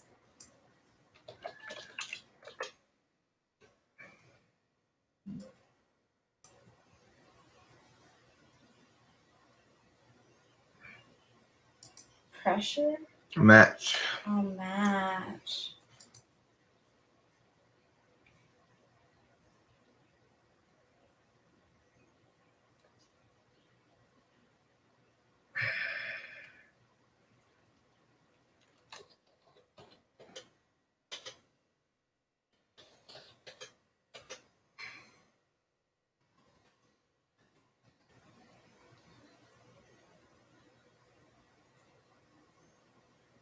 Bag. Ah, yes.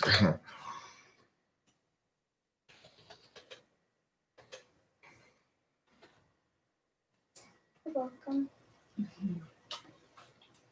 This is fun.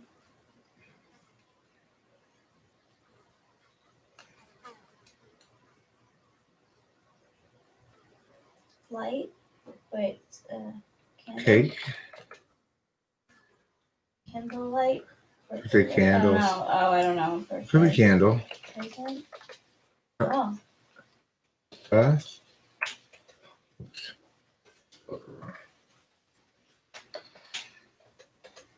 Hmm.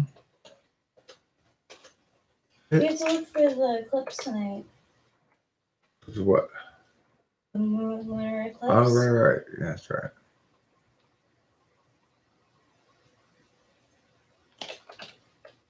Gold? Salt? Yeah.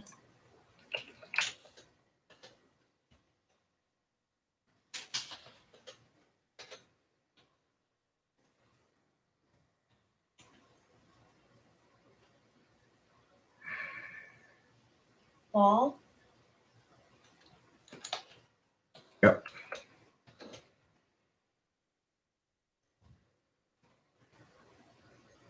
Heart. Yeah. Good job. Very good team.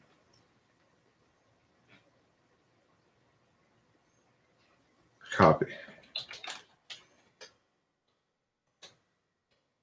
Tick.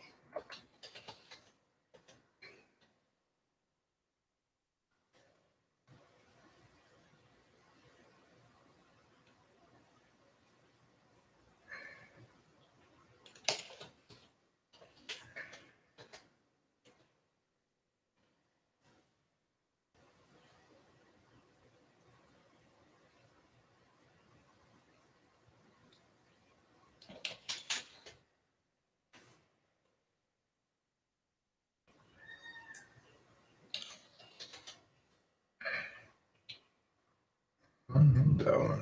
Me either.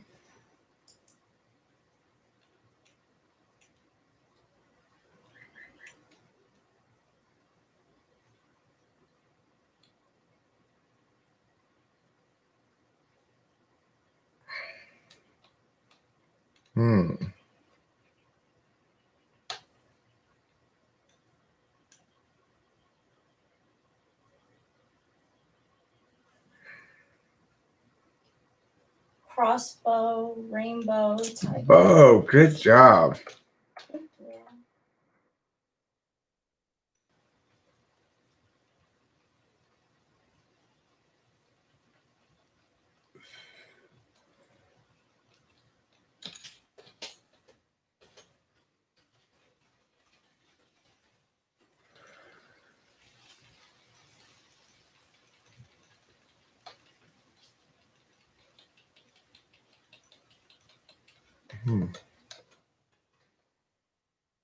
Boot, summer, and ground. Camp. Mm-hmm. Gas. Fairy. What? Juice and dust. No, just fairy. Fairy dust. Oh. Juice fairy. Mill fairy. Wind. Oh.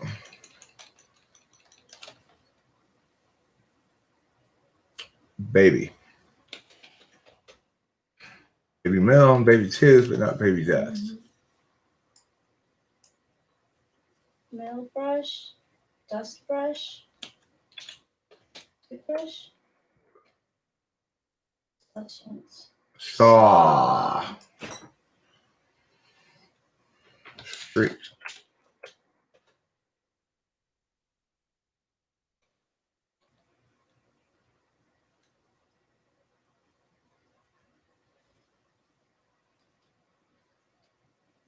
Fire.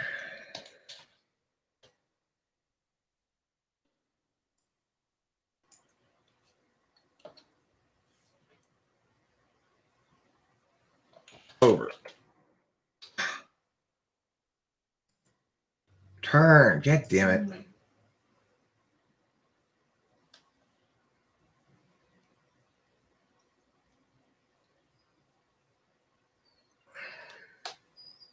Clerk.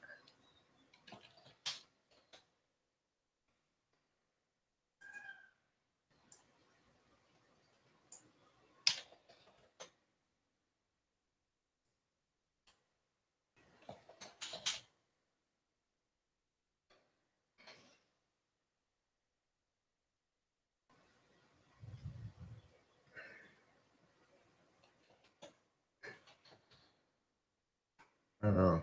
Big. It's a big office. Box. Box. Oh.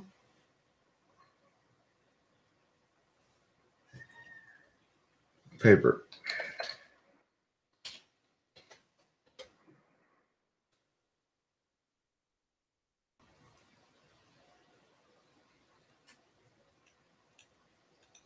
Quick. Stone. Stone. Age milestones. Yeah. Good job. Thank you.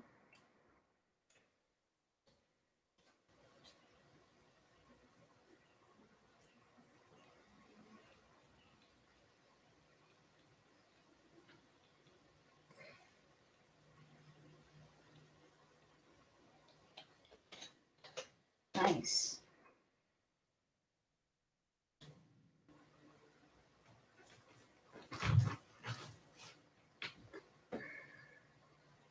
Station. Hank Hill Secret.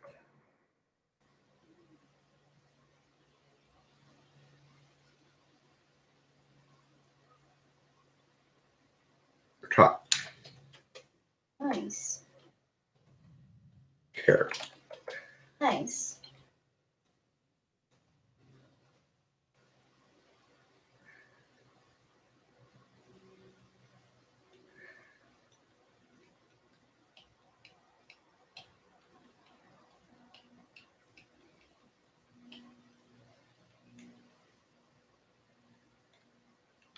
Hmm.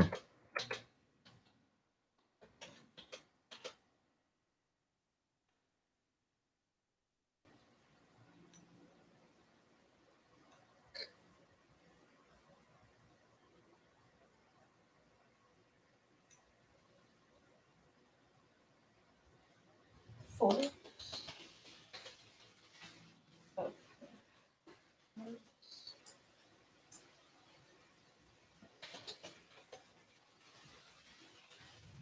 Hmm. Army Force. No.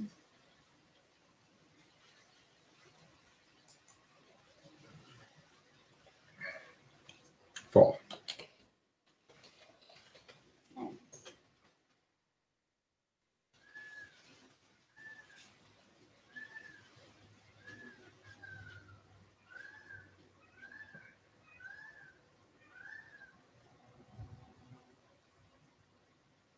Hmm.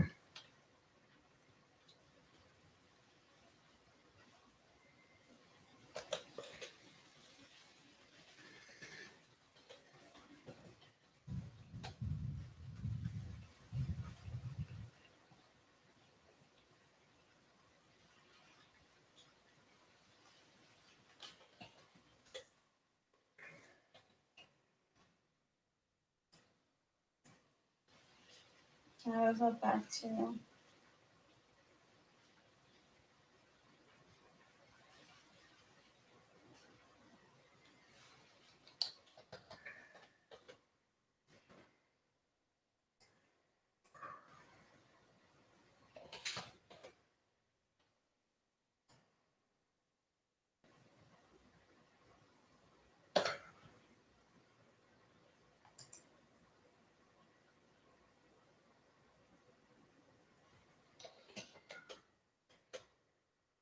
Close. Grand.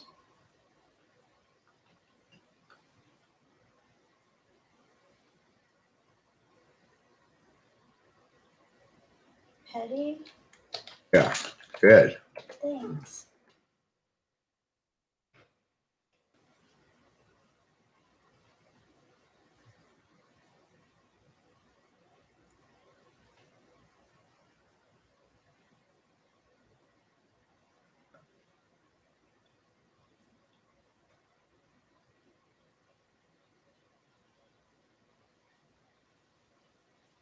Hmm.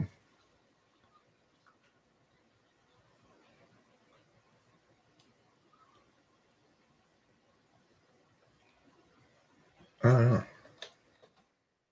House. River. Green.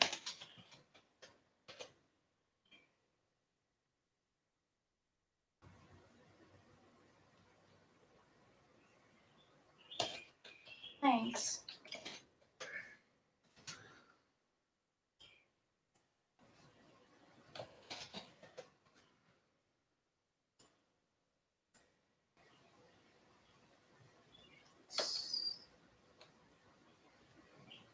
Red.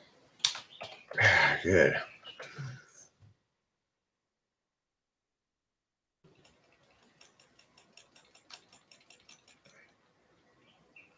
Ring. RNG. I don't think so. No. Oh, it is. Ringmaster. Ring toss. Ring finger. Okay, yeah, that makes sense. Um,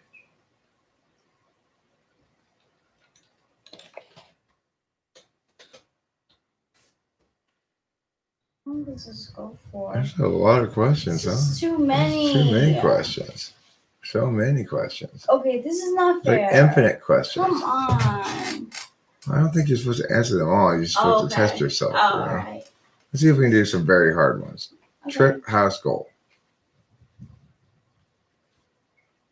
Um, Post. I was thinking, Post trip. House. I don't know. Goal. field. Fields. Fork, dark, man. Also very hard.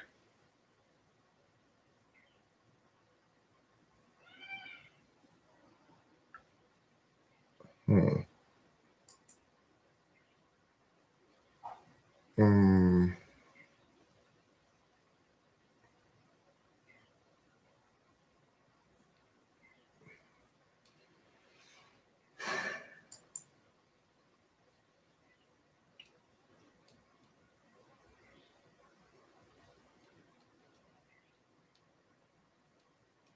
The very hard ones are hard, huh? Yeah.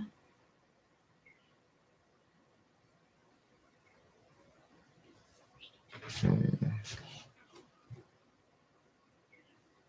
Virus. Hmm. I don't know. Cool. Hmm. Terminal. Terminal illness, bus terminal, and computer terminal. Yeah. Oh, terminal. Like it's the simple words that like I get tripped up on. Hmm. That's good. Ache is toothache, potato, heartache. Which one are you on? I thought tooth. I don't know about potato ache. I want to get some. Mashed. I don't even see which one you're on.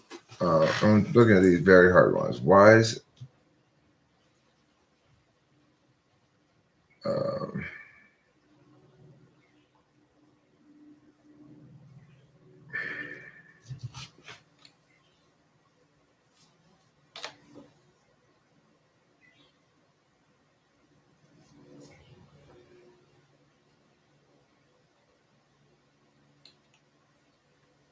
hmm.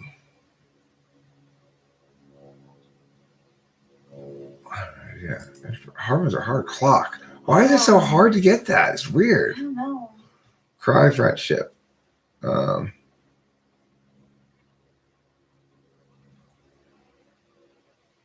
River. Riverfront. I know. No, I know it's not. I wish it Uh, was. Cry.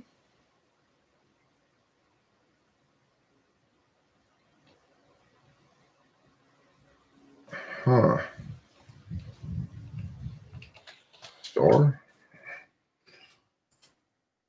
What's the front of a ship called? Buoy? On the stern. Cry. No. Battle. Battle cry. Battlefront. Yeah. Battleship. I mean, it's not like it's bullshit either. I just couldn't figure it out. It's weird. Mhm. Uh,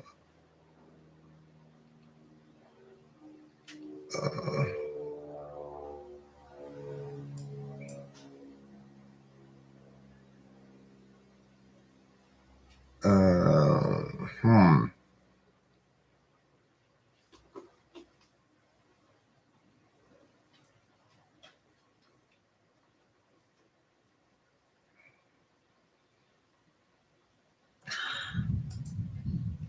Punch drunk. God damn it. I can't get any of these very hard These are ones. really hard.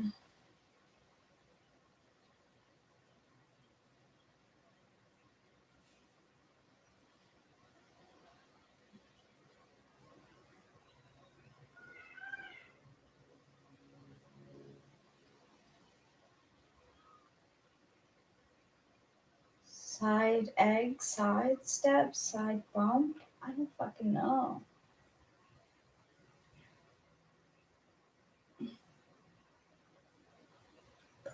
front, step, scramble,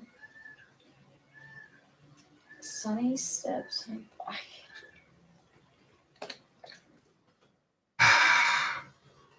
The fact. What is it? Goose. Goose?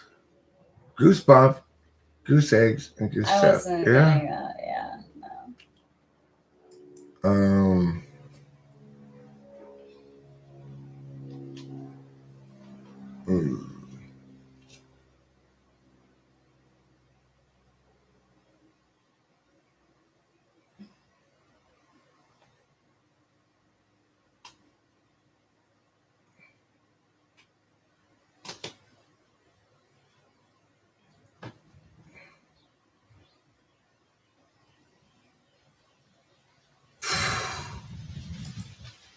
Brain. God damn it.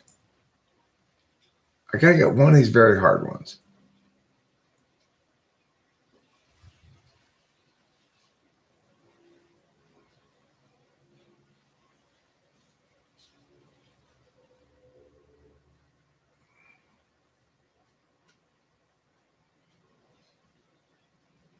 Up. Bend, line up, and lock up. A bend, line up, and lock up. What about front?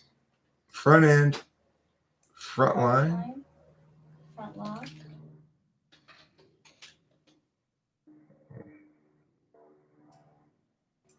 Hmm.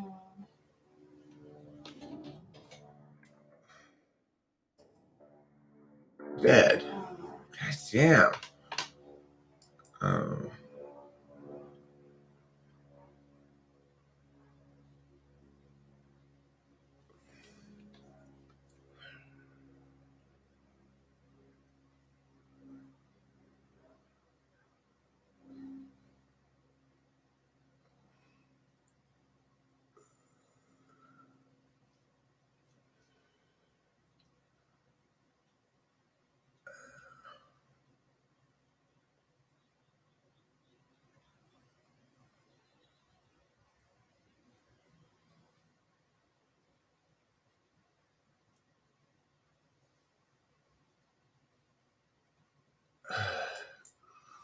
huh.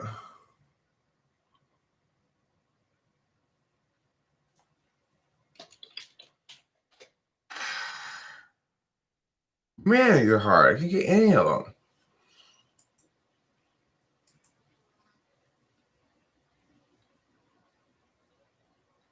Cocktail. Yeah, I read that one. Got one of them. Yeah. All right, fine. I'll stop doing this. Back. Oh, I don't know. Yeah, it's got to be back because for hats and root. Mm-mm. That's before 3. It sucks. Like you get 2, and it's like, yeah, I think I got it, and then one of them doesn't get along with the others. All right.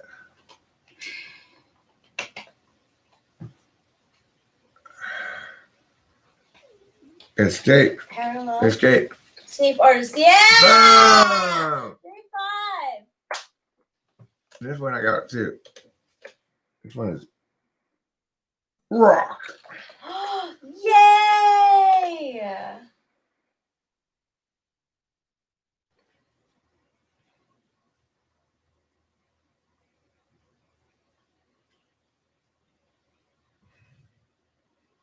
Package.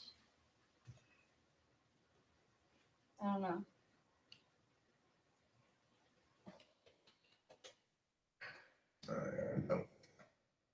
It's pretty interesting. Running. Mm. Running mate. What's this? Defense. Land, hand, house.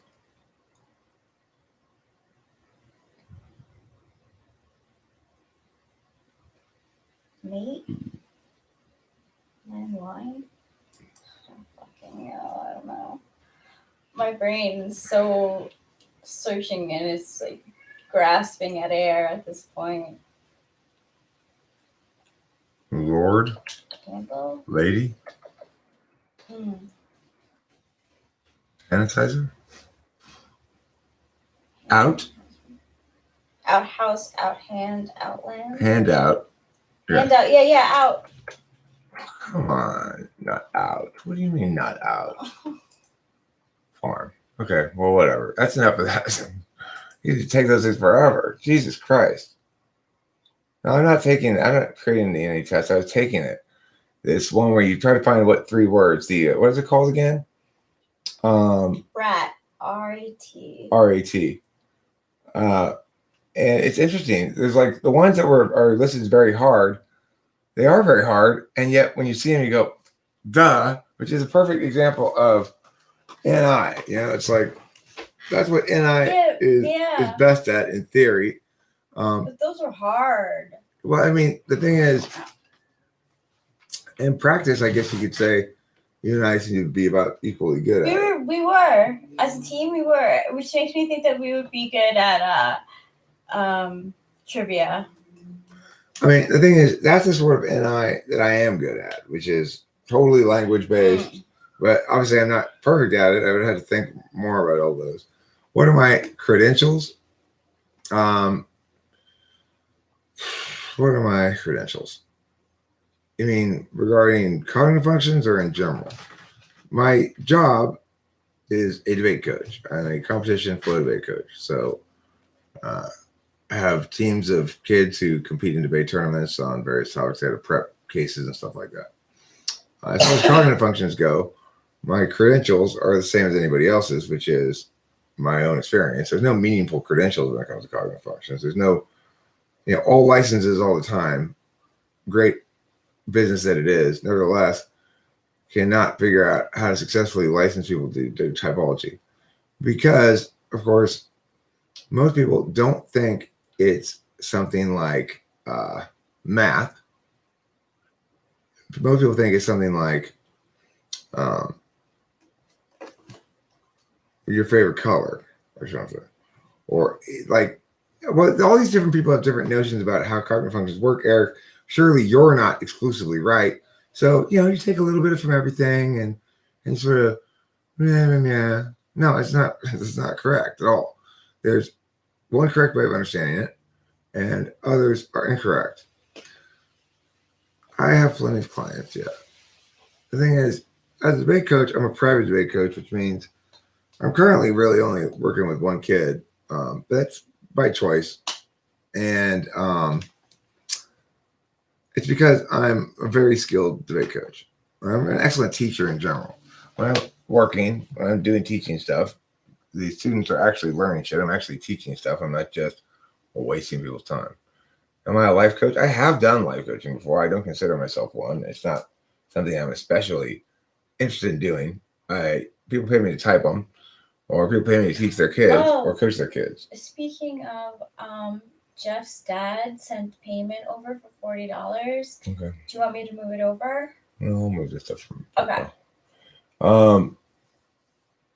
So it's the one who wins an argument, right? No, right? That we assume that we win when we are right. I mean, look, whenever you're talking about arguments, you have to be a little bit more specific than that. What kind of arguments are we talking about? If I'm saying something like, the thing I'm referring to, introverted intuition, represents a frame of perspective that is exclusive of some other frame of perspective. Now, it's exclusive in the following ways, and therefore is definitely constrained in the following ways. Do we have to call that NI? Could we make up another name for it? Sure, we could. But I tried to change what worked as little as possible and only fix the stuff in cognitive functions that was broken. Remember, when I came to cognitive functions, there's never been any individual human being who approached it from an argumentationally sound perspective. And so if you look at socionics, it's got all this work done. And it never realized that because they don't keep the works separate from each other, the whole system's a mess. In other words, if you're going to say, here's some Renin dichotomies, well, you have to be able to articulate how that actually links to the function. Is it an expression of a process? Is it Is it determinate? Whatever. If you're just doing sort of approximate observational taxonomy, then obviously your system's going to get increasingly messy. You're going to be There's never going to be a meaningful consensus. You're going to have multiple models, model A, model B, model C, model D, whatever. And different people, well, I'm a model D, model. That's what happens when you don't successfully understand that to correctly build the case of cognitive functions, is to eliminate non-possible approaches to it as inconsistent with too much else, inconsistent with the idea that a taxonomy constrains rather than just mushes out, and or inconsistent with how you justify things, which kind of justifications are appropriate for which kind of conclusions and affirmations. Some affirmations can be easily justified with very little argumentation, and some require a lot of argumentation no matter how well justified they are. Unfortunately, cognitive function is one of those things that, when I type somebody at the end of a session, I will have justifications for the type I believe them to be. Sometimes those justifications are uber convincing. Occasionally, they're less convincing, and I'm not convinced in those instances. When I typed Raphael, I was a little bit baffled at the end of it because the reasons I had weren't uber convincing. I did have good reasons to think he was an NI user, but I didn't really have good reasons to think he was an INFJ. Maybe if I had been at 30 minutes or something, I probably would have gotten to INTJ, but I didn't get to it by the end of the session. So in that instance, I'm going to express confusion at the end a little bit, but also give them a type and give them justifications for it. Those justifications I don't have a shit ton of faith in because obviously I don't have a shit ton of faith that I'm correct, or else I wouldn't be humming and hawing about it. So when I'm not convinced I'm correct for good reason, because things aren't super clear, then there's a greater likelihood that I'm wrong. And in those instances, when somebody comes back and says, well, you were wrong because the answer really is, well, I was wrong because I wasn't sure, I wasn't right. The thing that the people come to me and say, well, here's how you came to be wrong about this, Eric. But and I get it's like I do that to other people too. Here's how you came to be wrong about it. Problem is, when other people do it to me, they don't understand what that process of post-morteming incorrect arguments looks like. So they're just doing FE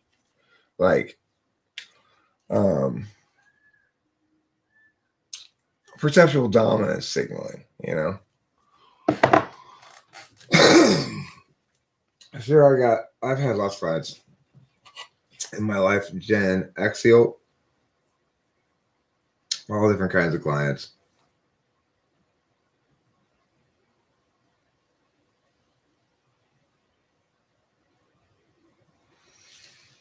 Communication style, like I said, I can't pick out one method over another. Communication style is different for each person. It can be very different for each person. Well, the thing is, psychology in general is a tricky area to talk about. When I got into an argument with Rachel's psychiatrist the first time we met with them, I got very upset because he was unable to answer any of my questions. I said, well, so is her mania caused by the sleep disorder? Is the sleep disorder caused by the mania? Or are they co-emergent, comorbid, as they say? And, he couldn't really answer those questions definitively. He said, well, there has been a study that showed that this helps with meow. I said, but that doesn't answer my question. You have to compare that study against a control group that was trying the same thing, but without the meow.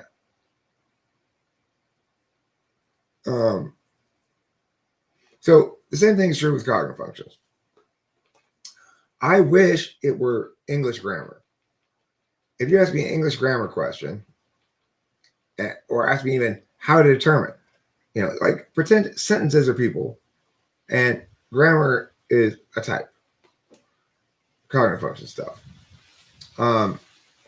If you give me a sentence, no matter how long or challenging, I'll be able to both tell you exactly what the right answers are for the grammar, each part of speech, each word as it's working in the sentence, what its part of speech is, clauses, phrases, whatever. And if you want to know, well, I understand how you figure that out, Eric, I'd be able to teach you exactly how to figure it out in a very scripted sort of order of operations way. Grammar is great for that reason. It's fun to teach for that reason, and it's meaningful to teach for that reason. It's not like trying to teach writing, which is never actually accomplished. Nobody teaches writing. People just give writing assignments. Um, so cognitive functions is like a lot of things in psychology or psychiatry.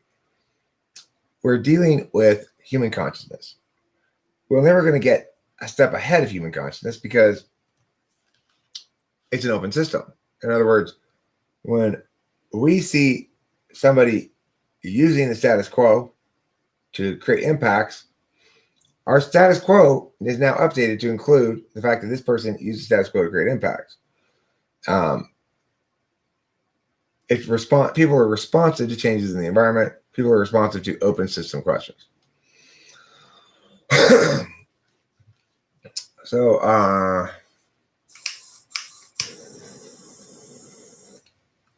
if we're talking about, well, Eric, you know what? You can't adequately substantiate your position. Blah, blah, blah. What I can do is articulate precisely why I think you're something. For certain kinds of claims, I can be very short. I can be very short for two reasons. One, because I've typed so many people that I've seen the range of possible responses to things. And two, for some of the function tests, for some of the process tests, you can rely on it for sure if it scores polar. It's the only truly reliable heuristic like that in typology. We've got three of them, two of them really. SI and TI are the two really meaningful heuristics because in that regard, we can see this huge range of data from extremely good at TI questions, super good at them, to not getting the concept of TI questions. So when you say, who's my mother's, father's, daughter's, sister's child, they go, family? That's not getting the TI notion even at all. So no matter what you want to say about my system or cognitive functions or that person's system, or the fact is we do have this display of data that in the status quo is unexplained by anything. It's described inadequately by IQ, but that's the problem with IQ is a composite score of multiple kinds of attentional skills.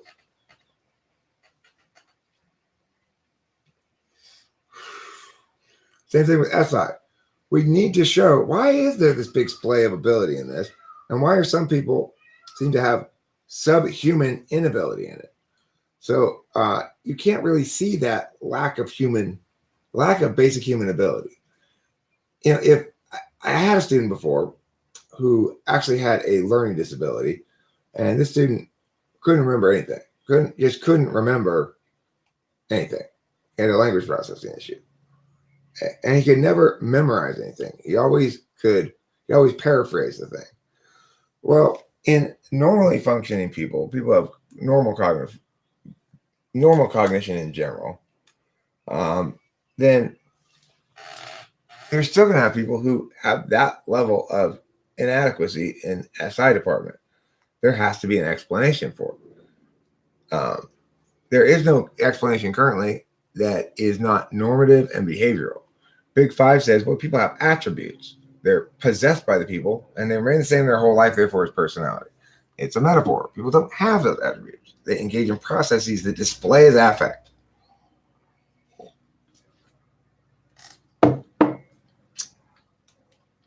Oh, UHV to HV is you have to have. Now I understand.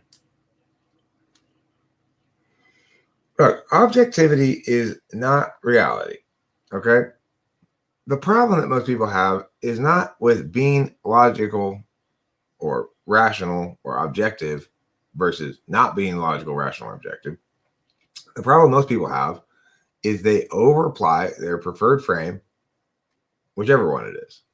So if you are a deliberation type of TI up high, then you are going to want to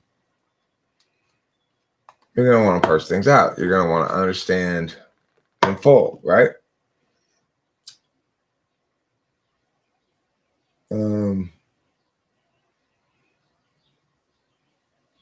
So the thing is, only some matters are objective matters. regarding subjective data that other people possess, you can only be so objective about it because you can't access that data. If a friend of yours is being very guarded in their display, but you know they're having some strong feelings, you can't access that data unless they choose to reveal it to you. And even if they do choose to reveal it to you, you can't really trust it. They're revealing only those parts of the data they want to reveal. So that's subjective data. It won't do you any good to be objective about subjective data. You have to address the subjective data in a subjective frame. And for something like this, okay, well, if we're talking about like Ethan's type, is objectivity important? Only if it's better for Ethan to be right than to be what he wants. It may be the case that Ethan decides at some point that he will just choose his type, what he wants to be, and that that's what matters to him ultimately. And he doesn't need to convince anybody else or need anybody else to convince him because he's chosen to make it an arbitrary ontological mantle rather than a non-arbitrary one. I'm not saying it's going to happen. I'm saying it might. Let's say it does. That's okay. He can choose to make it an arbitrary mantle instead of a non-arbitrary one. The thing that people don't do, though, is they don't acknowledge or understand when they're using what and why. So there are certain contexts like that one where it might be perfectly appropriate for him to use a subjective context but he should be honest with himself. He should say, I don't want to know what type I am. I want to decide and declare what type I am and have other people agree with it. And if that's the case, that's fine. But if you're honest with yourself about that, then you can be subjective in a healthy way.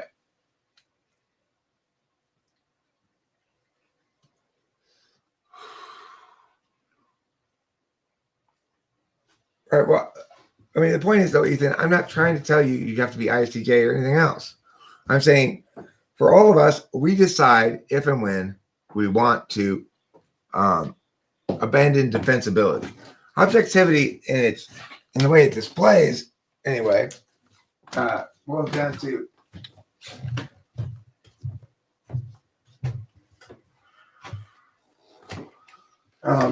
disinterest, not caring either way, you know? So that's the engine of TI is I don't care. It doesn't matter to me, so I'll just pick who's right. I'll just pick who's telling the truth, who's correct. Because it doesn't matter to me because I have no interest in it. Oh yeah, I have to put water in it. Where do I fill up to? I'll fill it for you. I'll show you. It goes to the It's the end. this little part of the hat there. Oh.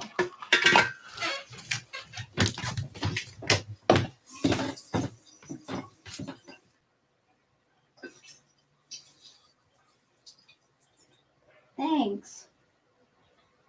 You're welcome. Maybe a little less. Good to see you here. Cool. Thanks. Just to see here.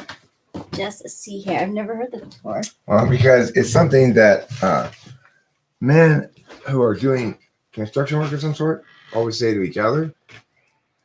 You know, you need to shift that over to the left to count hair. Men say to each other on construction sites. But when people start getting all fussy about that word, and people start saying sea hair, and it's weird. Like chicks don't even know what you're talking about. It must just be that guys never say that around chicks, so it's like they don't even know what it means.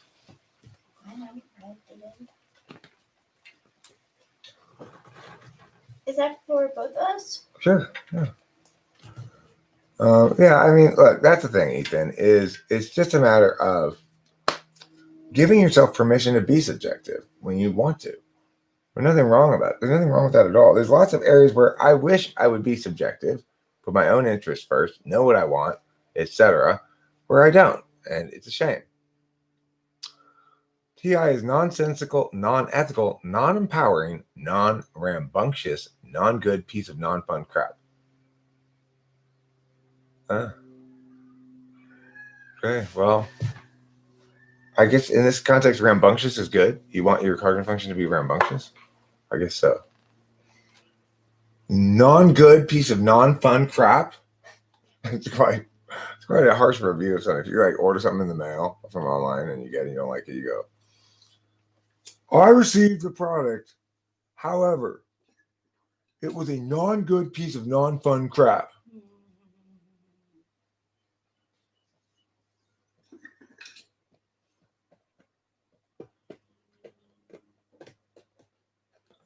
Ha ha ha, I knew you would. I forgot that I mentioned it. Rachel, what do you think about wrapping the stream up? Yeah. Bye, y'all. everyone. Don't forget to eat plenty of cheese.